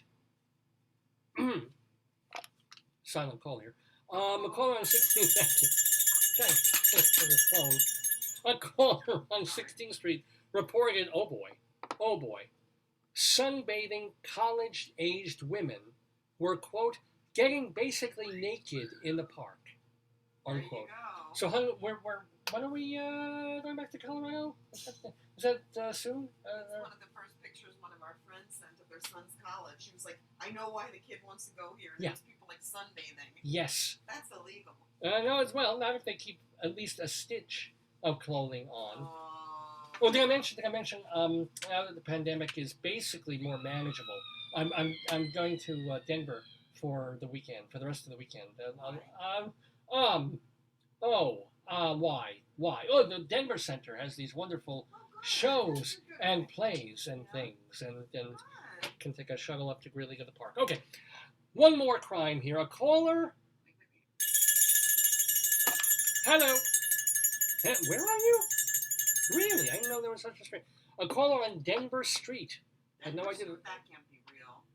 Said 3 men. How can that be real? Denver Street? Denver Street. I can look it up. I don't know where that is. But the caller said that 3 men were outside, quote, pulling intestines and other parts out of an ice chest. What? Yeah. How do you know it's in... Maybe they were just pulling... Well, I mean, probably raw sausage? meat that they had frozen. Maybe they were having... I think that's called a barbecue. Maybe. Remember we saw the people doing barbecue in the park? If I can get myself some good barbecued intestines with the right sauce, intestines are just great. You know, a burger. I don't think so. Yeah, you don't think so? You would try it. You would try intestine if you only had the guts. I don't eat meat, honey. Yeah. Oh, yes, it's a small-minded joke or a large-minded joke, depending on the intestine. One more. A caller on 11th Avenue. Hey, caller, on 11th Avenue. Oh, dear. Okay. Oh, wait. You know, he wasn't on the phone. Oh, there you are. I'm sorry. I didn't hear you with some phone trouble. A caller on 11th Avenue reported a drunk man saw a no public restroom sign in his store. So, the guy urinated in a trash can inside the store. He then flipped off the employee when he walked out. So, it's like, nah, nah, nah, nah, nah. At least he didn't flip over the garbage can after he used it. People are so brazen after the pandemic. What's going on there? Yeah, you're not going to let your bathroom let me use it? Well, this is an urgent thing. I see that. I'm using it. Anyway, we're going to move on to... Oh, this is more still new times. Why did I put these under old times? Here we go. This is old times from 100 years ago. A Gallatin man. Gallatin was a town, I guess, that no longer exists. No, this is not a call. This is 100 years ago. Well, they had phones in 1922, didn't they? He appeared in Greeley court today, looking like he'd been in an explosion. His face was badly damaged by two men who attacked him with a wooden bar and a garden hoe. What's a garden hoe? And if you've ever had a hoe on your face, you know how delightful that can be. Yeah, but that's pretty like, oof. A wooden bar and a garden hoe. I guess they raked him over the coals for that one. Ma! Wah! Ha! Ha!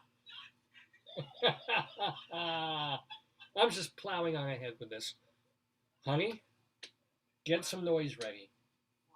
We have. Because every once in a while, fairly often actually, on Greeley Crimes and Old Times, we have an alert, right? We have an alert to alert you to something of a very important story. Guess what kind of alert we have here from 100 years ago? Hobo alert! Hobo! Hobo! Hobo! Yes, ladies and gentlemen, a lot of the stories in the paper back then were all about hobos and itinerants causing trouble. So this is a hobo alert. 3 tramps snuck onto a railroad car and stole a box of oranges. Wait, Supertramp? Supertramp, yeah. Went into a railroad car? It was a logical crime, yeah. 3 tramps were snuck onto a railroad car, and there they stole a box of oranges. They were caught by LaSalle police, and the judge sentenced each of them to 30 days in jail. 3 days? Wow. But does anybody even use the word tramps anymore? Like hobos, tramps, and thieves. They hear it. Anyway, also from 100 years ago, a man who stopped his auto between Greeley and Windsor was arrested when he started throwing bottles at passers-by.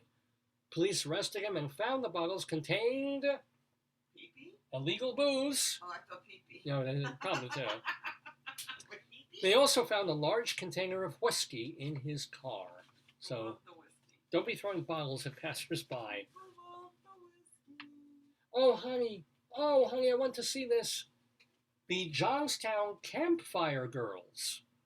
They will be presenting Campfire Ladies Sing Their Song. They will be doing a 3-act play titled Aunt Maggie's Will.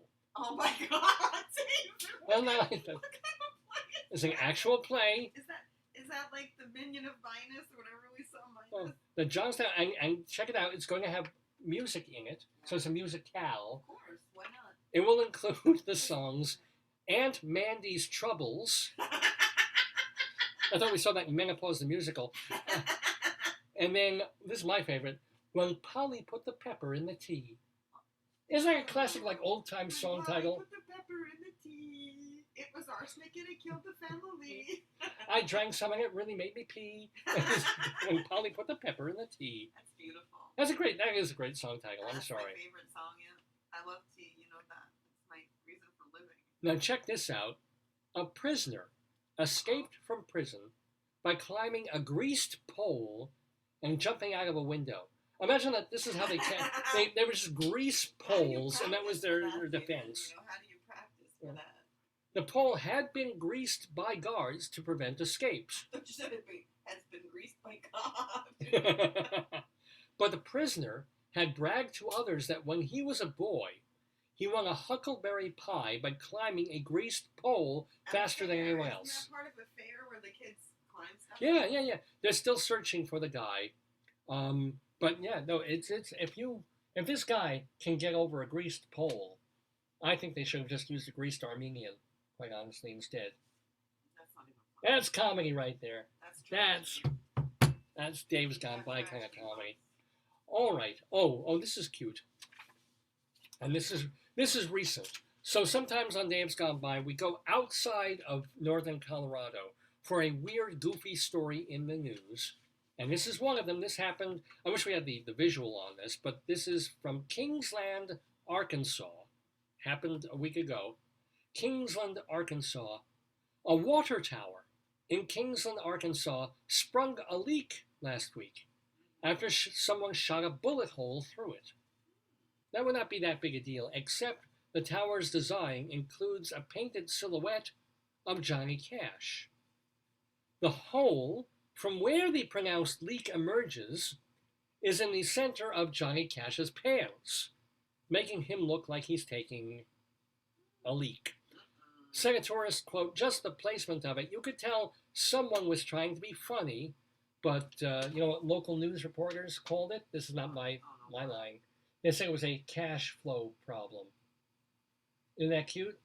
Maybe I can find, let me see how quickly, if at all, I can actually look at this.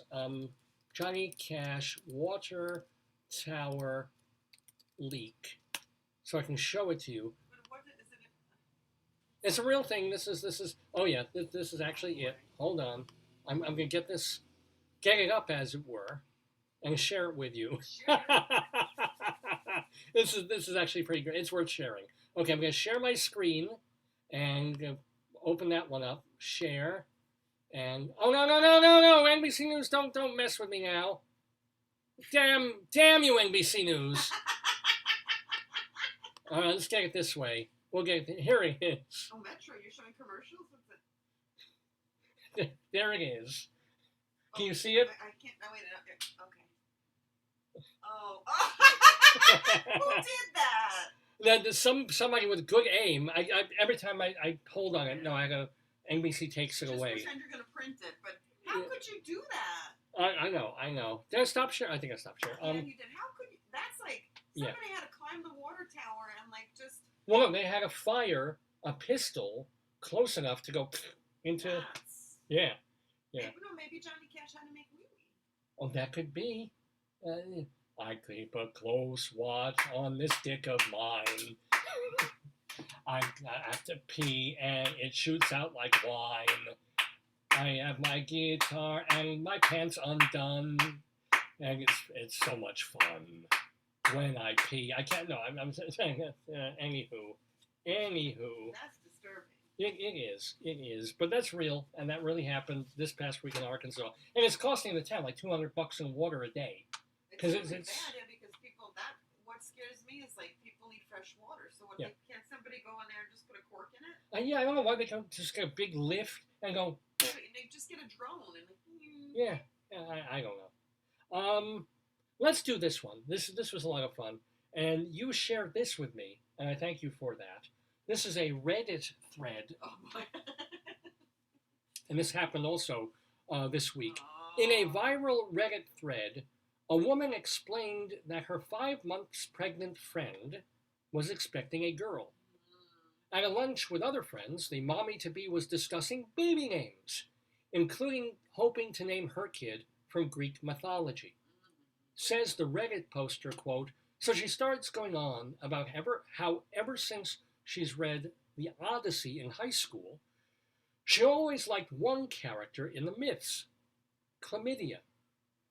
At this point, I realize she's talking about Agamemnon's wife Clytemnestra.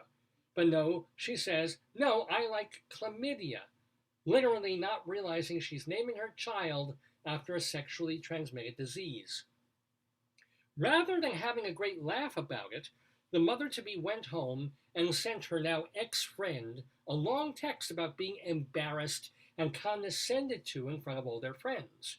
This led the Reddit poster to say, no, she's being kind of an idiot. A Google search would have prevented all of this. Now, some of the other friends texted the poster and agreed that she was at fault for being a know-it-all, to which the poster replied, you guys were all perfectly happy to sit there and let her think her STD baby name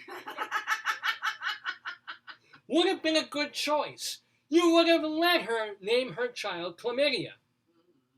And ultimately, what most Reddit posters, they were on the side of the whistleblower, with one also noting, well, wait a minute, why even Clytemnestra? Clytemnestra cheats on her husband, the king, has him killed, and then gets murdered by her own children. To which another poster replied, and if you name her Clytemnestra, her nickname is going to be CLYT. There's no winning anything in this. Antigone, all right. Antigone's a heroic kind of a character, at least. Well, no, maybe you probably don't want to name a mother Medea, but okay. But not Clytemnestra. Let's get back to some new timesy items to finish off Greeley Crimes and Old Times for this Saturday morning. A woman on 21st Street said an 85-year-old man told her to get her items off his lawn. I'll bet she was 74, and he still said, get those crazy kids off my lawn. What items? I don't know, but what? Maybe they shared a lawn or something. I don't know. A caller on 9th Street said a man was driving around the parking lot and beating his car with a rock. Wow. He was like, I hope he got out of the car. Sometimes AAA doesn't come fast enough. You have to. Yeah. You don't have to take matters in your own hands. Bad car. A man on 35th Avenue was worried about a local turkey getting too human-friendly. And this is why he calls the police. Now tell them about the seagulls, what we saw. Yes, Joyce and I went to a local park in Nassau County a few days ago. And I think I joked about this last week, that one of the things that we see in this park, there's a lot of birds, one of the lovely things that we go see there, and most of the birds are pretty intelligent and know what they want. So you will see sparrows and robins flying around or walking around on the grass. And by the water, you'll see a swan and some ducks. Always looking for food that we don't bring, which I feel bad. And there's a really cute heron with long spindly leg that's beautiful to watch. Your friend knew what he was. She explained. But seagulls, I do not understand. Seagulls, they're beautiful to look at. I love seagulls. But seagulls, this park has a huge, beautiful body of water and green space and grassy places, but seagulls stay in the parking lot. Because, they'll fly eventually. But they like to congregate in like the most dangerous, stupid, pointless place on a hot day. It's like, nope, we don't need the ocean.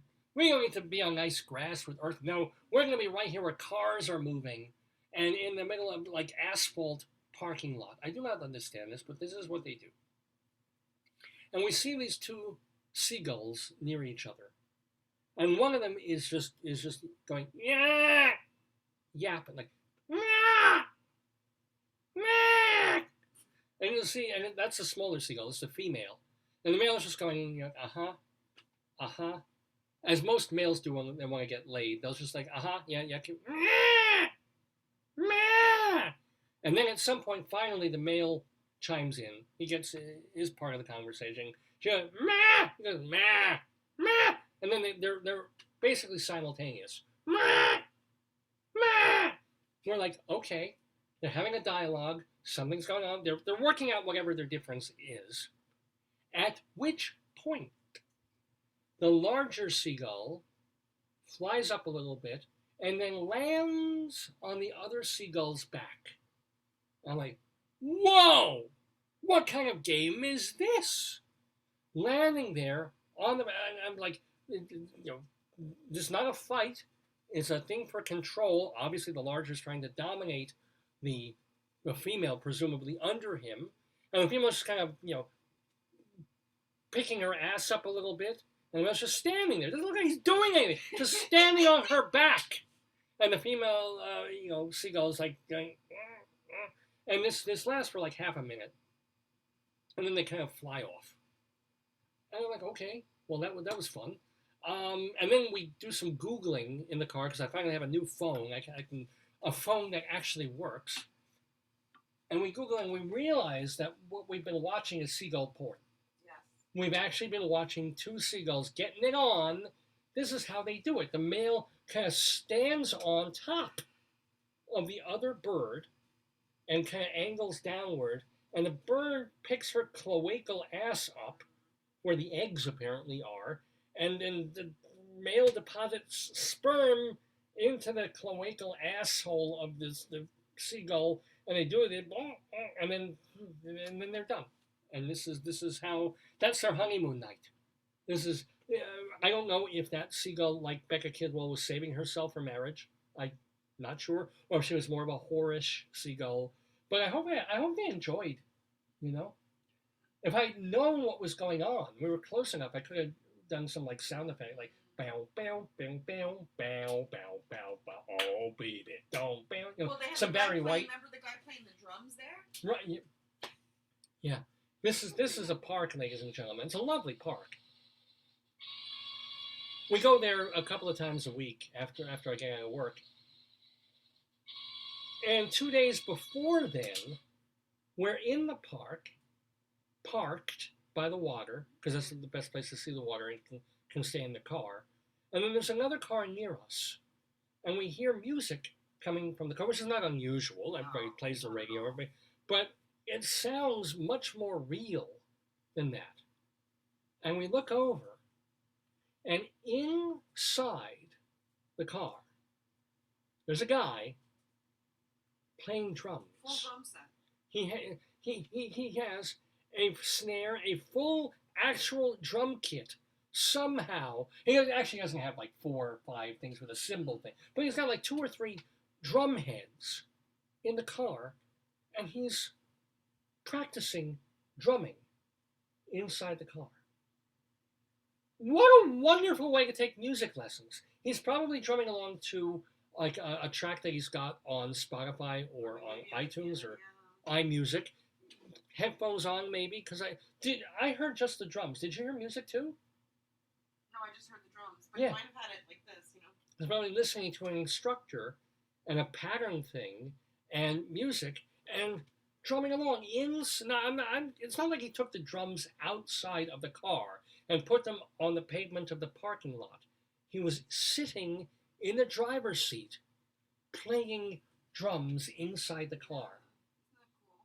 So when you say, oh my God, America's gone to hell, it's all violence, it's all right-wing spinning us out of control, it's all horrible gas prices, it's all people not getting along with each other, it's all global warming, and then you have to go like, but, there's a guy who can drive to a park and play a drum set inside his Chevy. Things are still okay. It's still, we don't all have to commit mass suicide. There's still great things that happen in America, and that's one of them. Who else do you visit in the park all the time? Who else visits you? Oh, well, this we've talked about before. Yes. I had this week, because I've had for about a month and a half now, this continuing push-pull with the soft serve ice cream man.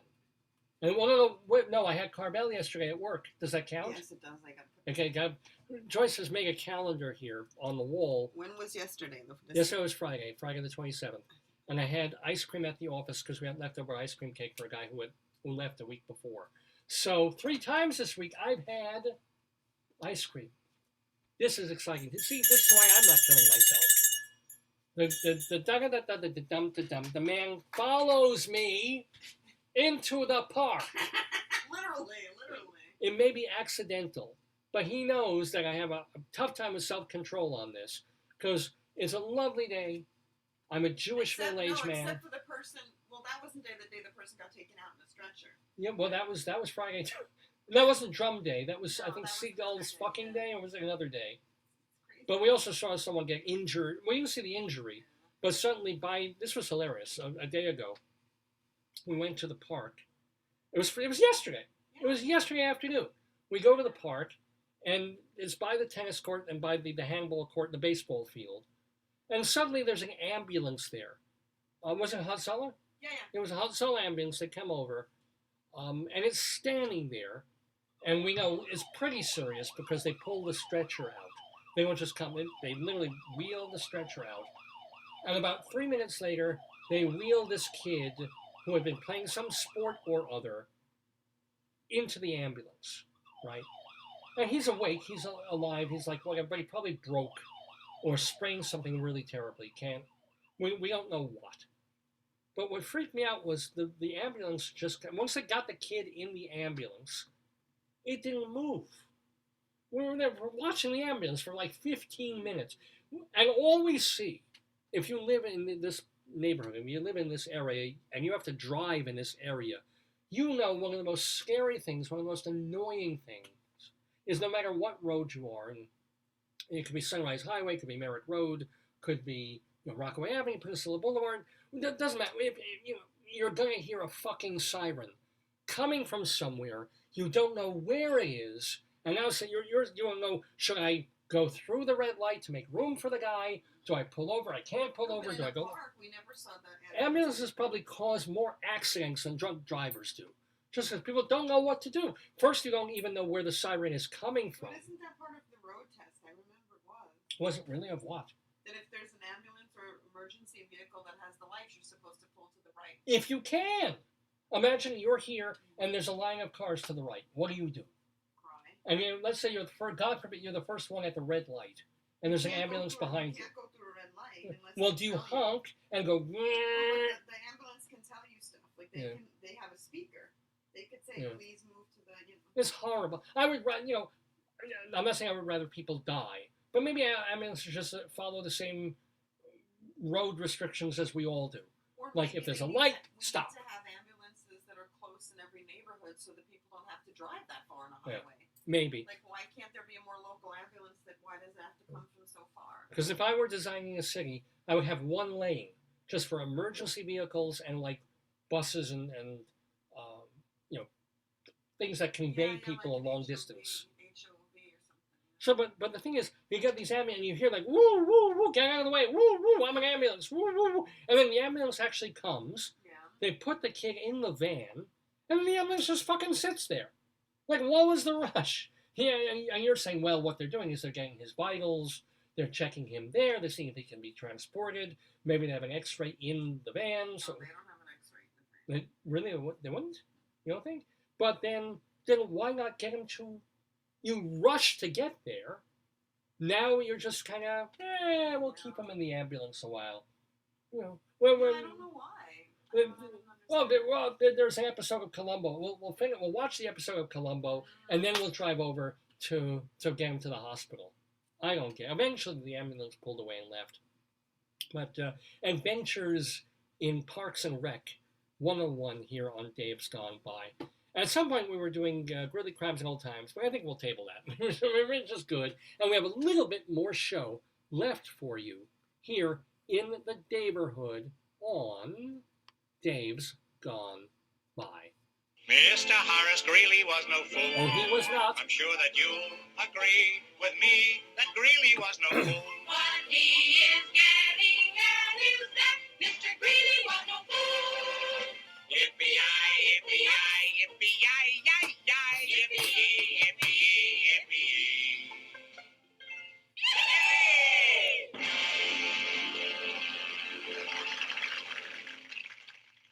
So even though the show is now in overtime and not that much more of the program to do, we do have a couple of segments still, including the My Sick Mind segment with a bunch of jokes in honor of the late Bob Vlasic, the pickle guy. Plus, we have our friends in the Daverhood. But, I'm feeling, especially considering all the news, I'm feeling in sort of a sick, awful mood.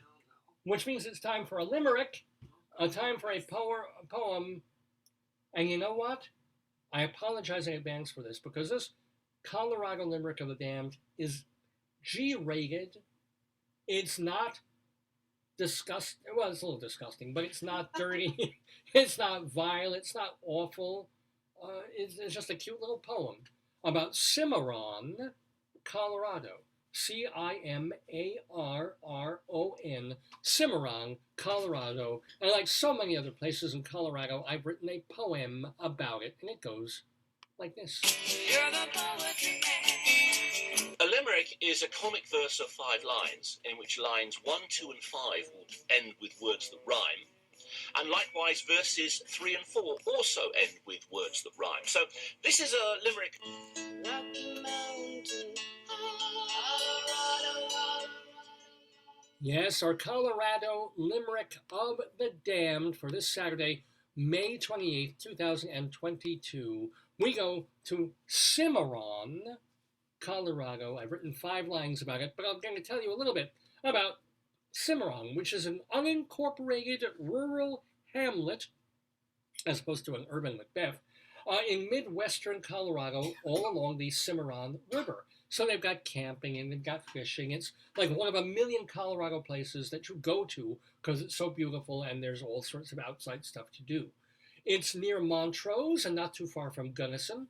It has a store, this is what they got there, a post office and a store with fuel pumps. Nice. So if you need a fuel pump, Cimarron is the place to go. Oh, that's where you get gas, honey. Oh, I get gas just from eating my own cooking. Founded in 1882 as a railroad town and a tent city and a refueling station. As a matter of fact, your dad would love this. Trains? The D and RG narrow gauge trestle is the last remaining railroad bridge there, and it's on the National Register of Historic Places. So if you're a railroad person, you would actually really enjoy seeing that town. But it's Cimarron, Colorado, and don't call me a Cimarron, but I've written a poem about it, our Colorado Limerick of the Damned. A clean-shaven fellow from Cimarron was livid to find his hair trimmer gone. So ugly and weird was his subsequent beard, he'd hide in his room with a dimmer on.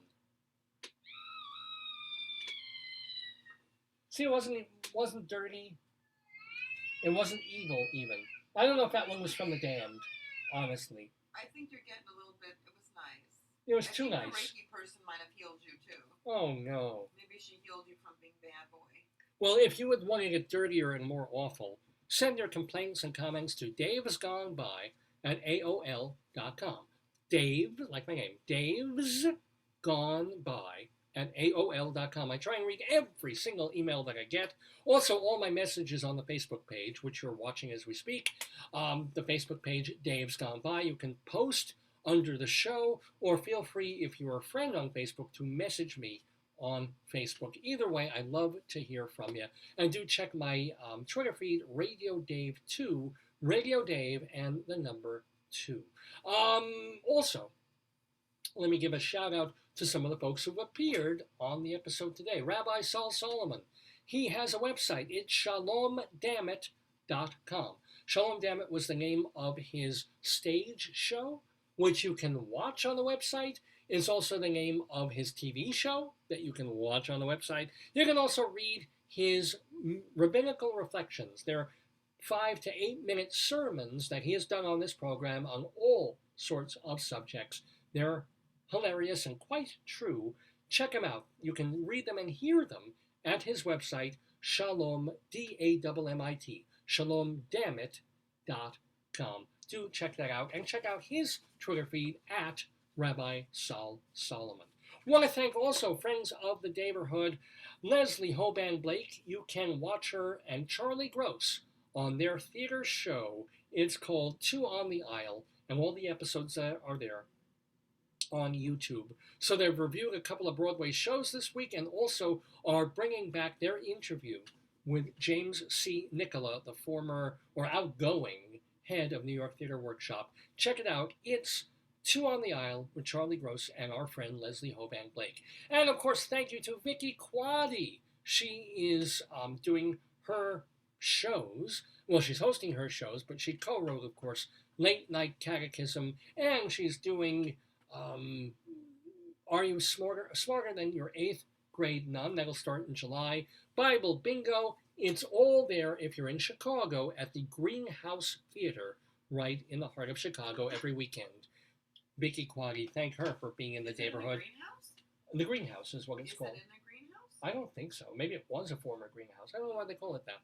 Oh, and by the way, our brand new victorious friend of the Daverhood. Oh my God, I'm talking about Becca Kidwell, who won our Today Yesterday quiz. Becca, she will be at Don't Tell Mama singing on June 10th. Don't Tell Mama it's right there, basically in the heart of Times Square. It's 46th Street, just off 8th Avenue, and see her show Together Inside. Plus, a month later, she'll be back with her Mary Chapin Carpenter tribute show. She'll be bringing back her show about taking dares to sing songs that aren't really meant for her. That'll be in November. It's all at Don't Tell Mama, and all the information, BeccaCKidwell.com. But those are the three people who, and Rabbi Saul, four people who appeared on the show today. But we've had people who've been on this program 5 years ago, 15 years ago. What are they up to? We keep tabs on them and let you know in this segment, Friends of the Daverhood. Play it, Mozart. There we go.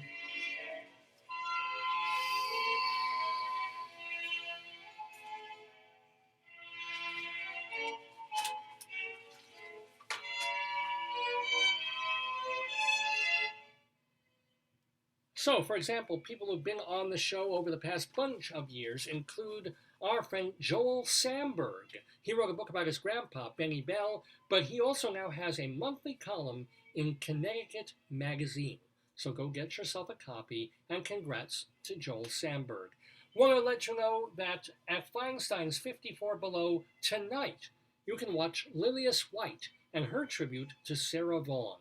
Feinstein's 54 Below in Manhattan tonight. Or if you're in a more rock and roll mood, Willie Nile, oh my God, Willie Nile is opening for The Who at the Bethel Center in Bethel, New York. That is this evening.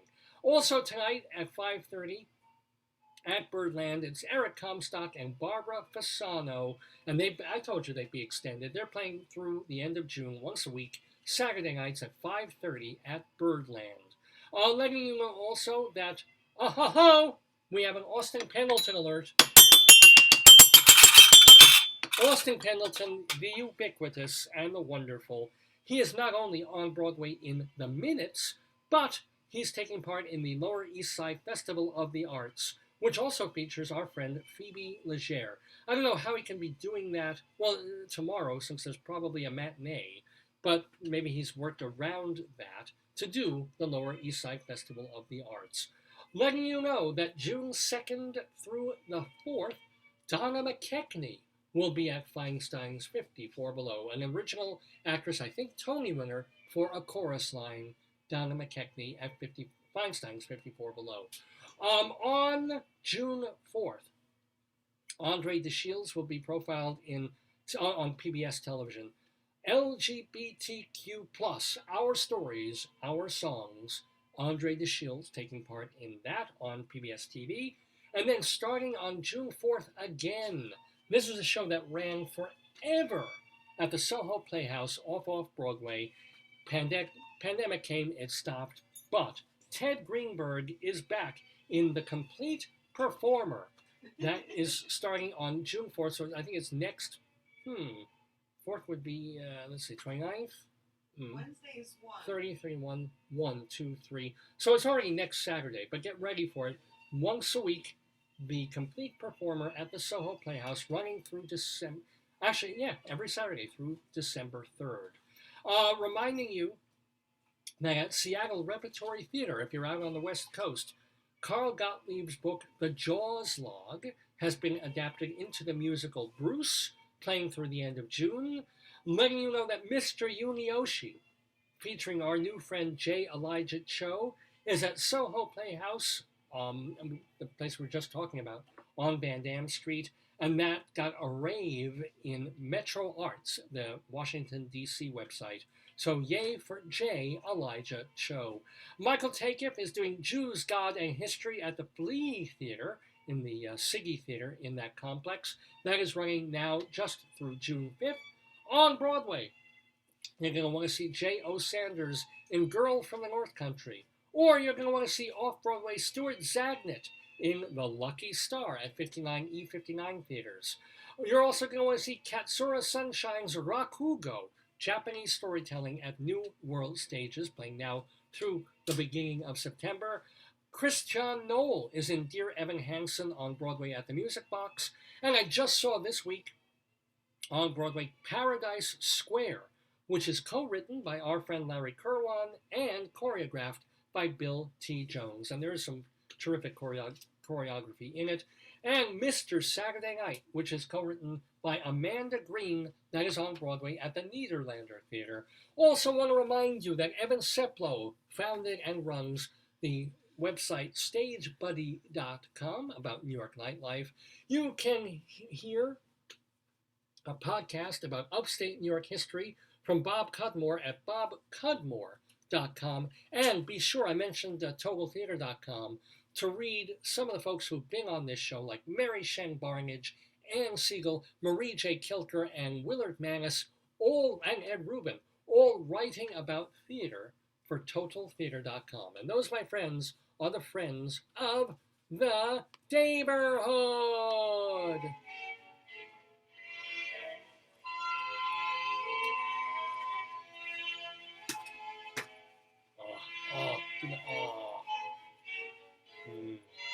Thank you, dear. My darling and adorable wife, Joyce, of course, a very important part of the program, as is the, my... Did you open the new potato? Was that new potato? I can't see. Oh, no, new potato went right to the office. So, he wanted to go to school. He was jonesing to learn while the semester is still going on. With that. Yeah. But I do have a recent potato. Look how cute. What is a potato? Potato's looking into my brain and saying, "Oh, you're a sick, sick man." This is true, and that is why every once in a while I do on the program a special segment called My Sick Mind. And this is my inability to filter myself and control my brain and my mouth, because what I think has to come out here, that's just the way I'm wired. Well, you would figure if I have a sick mind segment this week, with all that's been going on, that I would find a way to write these horrible, tasteless, how dare you jokes about the shooting in Texas. But no, I went somewhere else this week, somewhere very, very else, because, such sad news. A few days ago, Robert Vlasic, age 96, passed away. A Michigan-born fella of Croatian extraction. I don't know if you knew that. At one point, Vlasic Pickles sold 25% of the pickles, peppers, and relish sold in the United States. Well, Robert Vlasic sold the company to Campbell's Soup back in 1978, and now it's part of ConAgra. Got nothing to do, you see the cute little ads in Vlasic Pickles. It's a big conglomerate like Monsanto anyway. But Vlasic himself seemed like a pretty good dude. He was philanthropic, and I assumed he was Jewish because they always represented the company with Groucho Marx. Remember, it was a stork who did the Groucho voice, and he had a pickle in his mouth and sang a cigar, right? But no, Vlasic was a Croatian extracted Catholic. But what was great about him, and makes this so appropriate, is that he did write a children's book of 101 pickle jokes that he compiled, and he had someone draw the cartoons of them. And it was a very popular book. A lot of people bought the book because what a cute gift to give like a brainiac kid a book of cute, harmless, G-rated, and they're really, a lot of them are really, really stupid bad puns. They're really not good jokes. But the idea of a book of 101 pickle jokes is kind of wonderful. So in honor of that, my sick little mind came up with 10 jokes for the death, or I think I only have 9. 1, 2, 3, 4, 5. Oh, no, actually only 8 jokes, but still, to honor the passing of Robert Vlasic, which is why we call this segment My Sick Mind. My sick, my sick, my sick, my sick, my sick mind. Well, talk about bad taste. My sick, my sick, my sick, my sick, my sick mind. You sick little monkey. Oh, I'm a sick little monkey indeed. Except I have to say, I must be in some sort of a mellow, weird mood this week, because these are really not bad. These are actually mostly kind of cute, even though they're talking about a dead guy. The pickle maven and entrepreneur, Bob Vlasic, who passed. Here are some pickle jokes for Bob Vlasic. Huh? Did Bob Vlasic have a sweet disposition? Yes, he did. Oh, that's very good. But no, a lot of people found him half sour. Okay, see that's what we're talking about here. Why was Bob Vlasic never allowed in the stockroom of his own company? They called him Gherkin off. Okay, that one was not G-rated. What was Bob Vlasic's favorite instrument? The piccolo. See, that one's just cute. That one's just sweet. Okay. Who was Bob Vlasic's favorite musician? Brian Eno. Thank you very much. Who was his second favorite musician? Britney Spears. I like that too. Thank you. Hey, why did Bob Vlasic turn down a deal with Monsanto? He didn't feel kosher. Oh, ladies and gentlemen, was Bob Vlasic's casket easy to lift? No, it was cucumbersome. I've been making that cucumbersome joke for like 4 decades now. Why is Bob Vlasic lucky to be dead? Why? Well, with everything going on in the world, he's bugger off. And finally, what will Bob Vlasic's family do now that he's gone? Deal with it. Yes, that is my sick mind. Oh.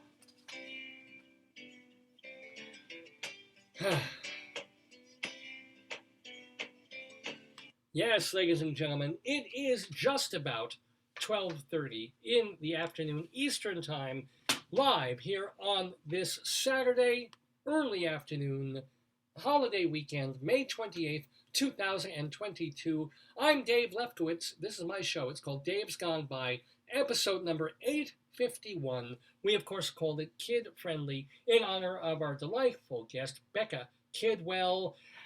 Is there anything else we have to bring up or talk about before? She was a great guest. She was delightful. So hard for introverts to... Well, I was an introvert for a very long time. When? 2 days? No, you didn't know me. I was an introvert too. My grandmother broke me of it. Yeah. Now, as I've gotten older, I'm more of an intro pervert. So I was confused.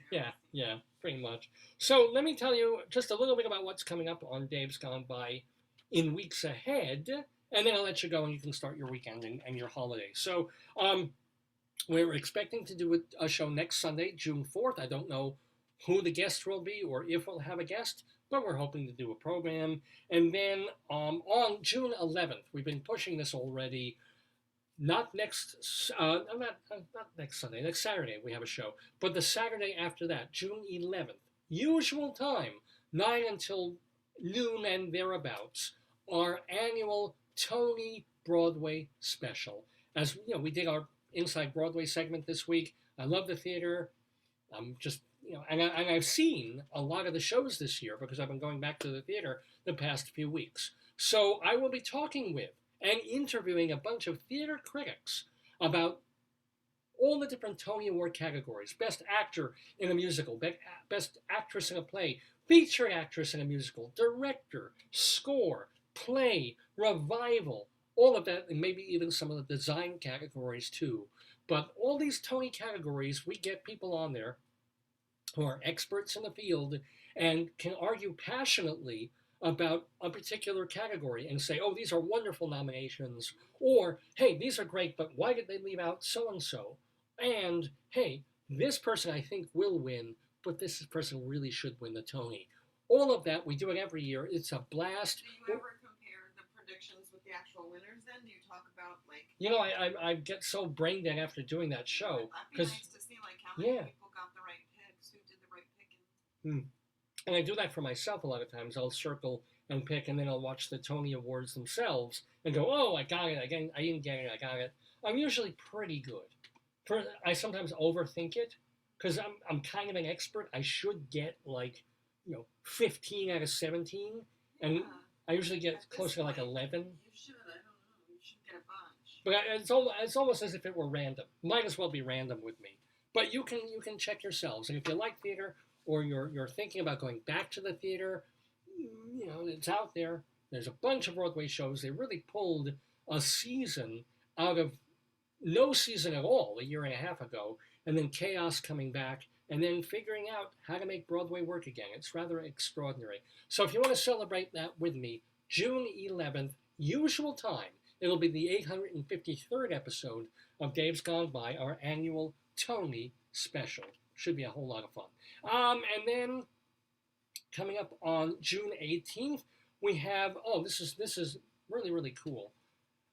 A few years ago, we had a guest on the program, a musical guest, Paddy Maloney, one of the founding members and I think the last surviving member of the Chieftains, the traditional Irish band, the guys who did the music for Barry Lyndon, the Kubrick film. Well, Paddy Maloney passed about a year or two ago, but his daughter is an actress, and when he was on the show, he was talking about his daughter and collaborating with her and writing music for a one-person show that she's in. And what do you know? That show's going to be done as part of the Irish Repertory Theatre season starting in the summer. So Aideen Maloney, or maybe it's Aideen, I can't figure out how to pronounce her name, but Aideen Maloney is going to be here talking, about her dad and also her show, and that is happening on Saturday, June 18th.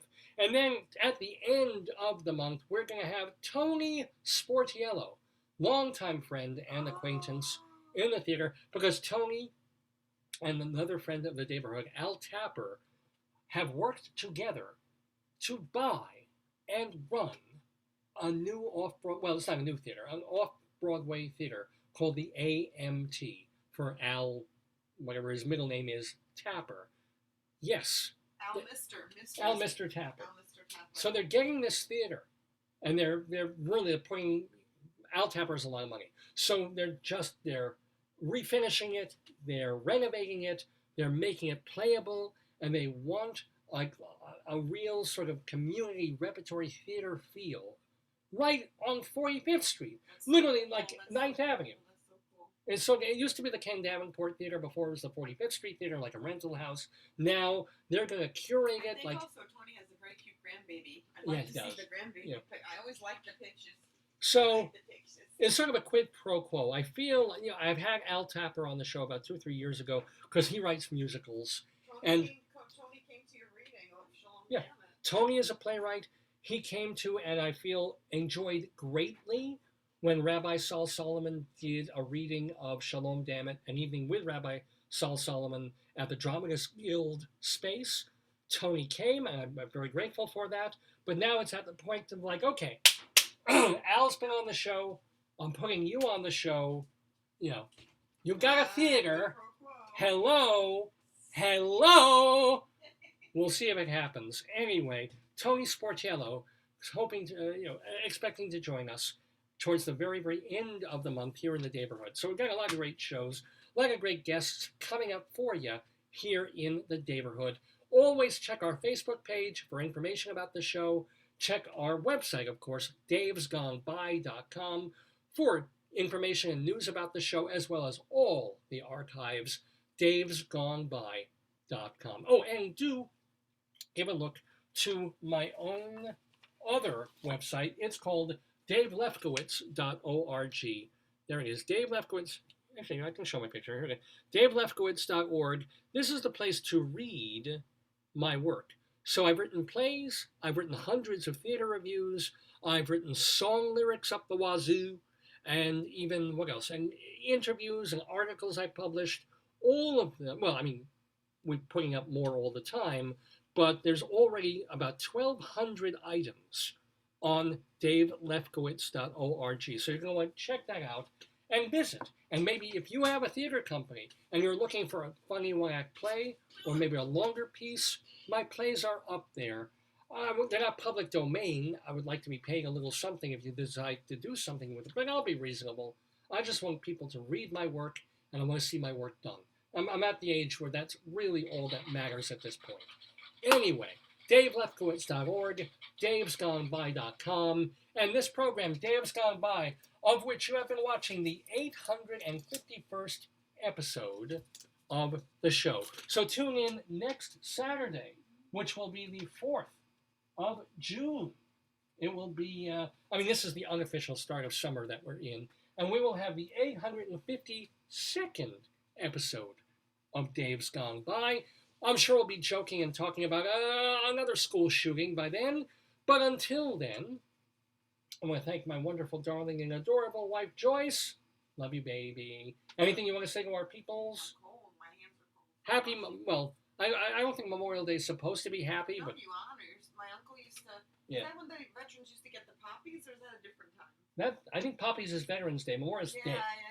So veterans are just people who served, alive or dead. Yeah. Memorial's like Time of the Dead, the dead folks. So, happy or a memory-filled Memorial Day to all of you. Hope you have some good barbecues. We're already starting to get some nice weather past the rainy stuff, so yay. Make it a good one, and see you next week, and gone by. Days gone by, days gone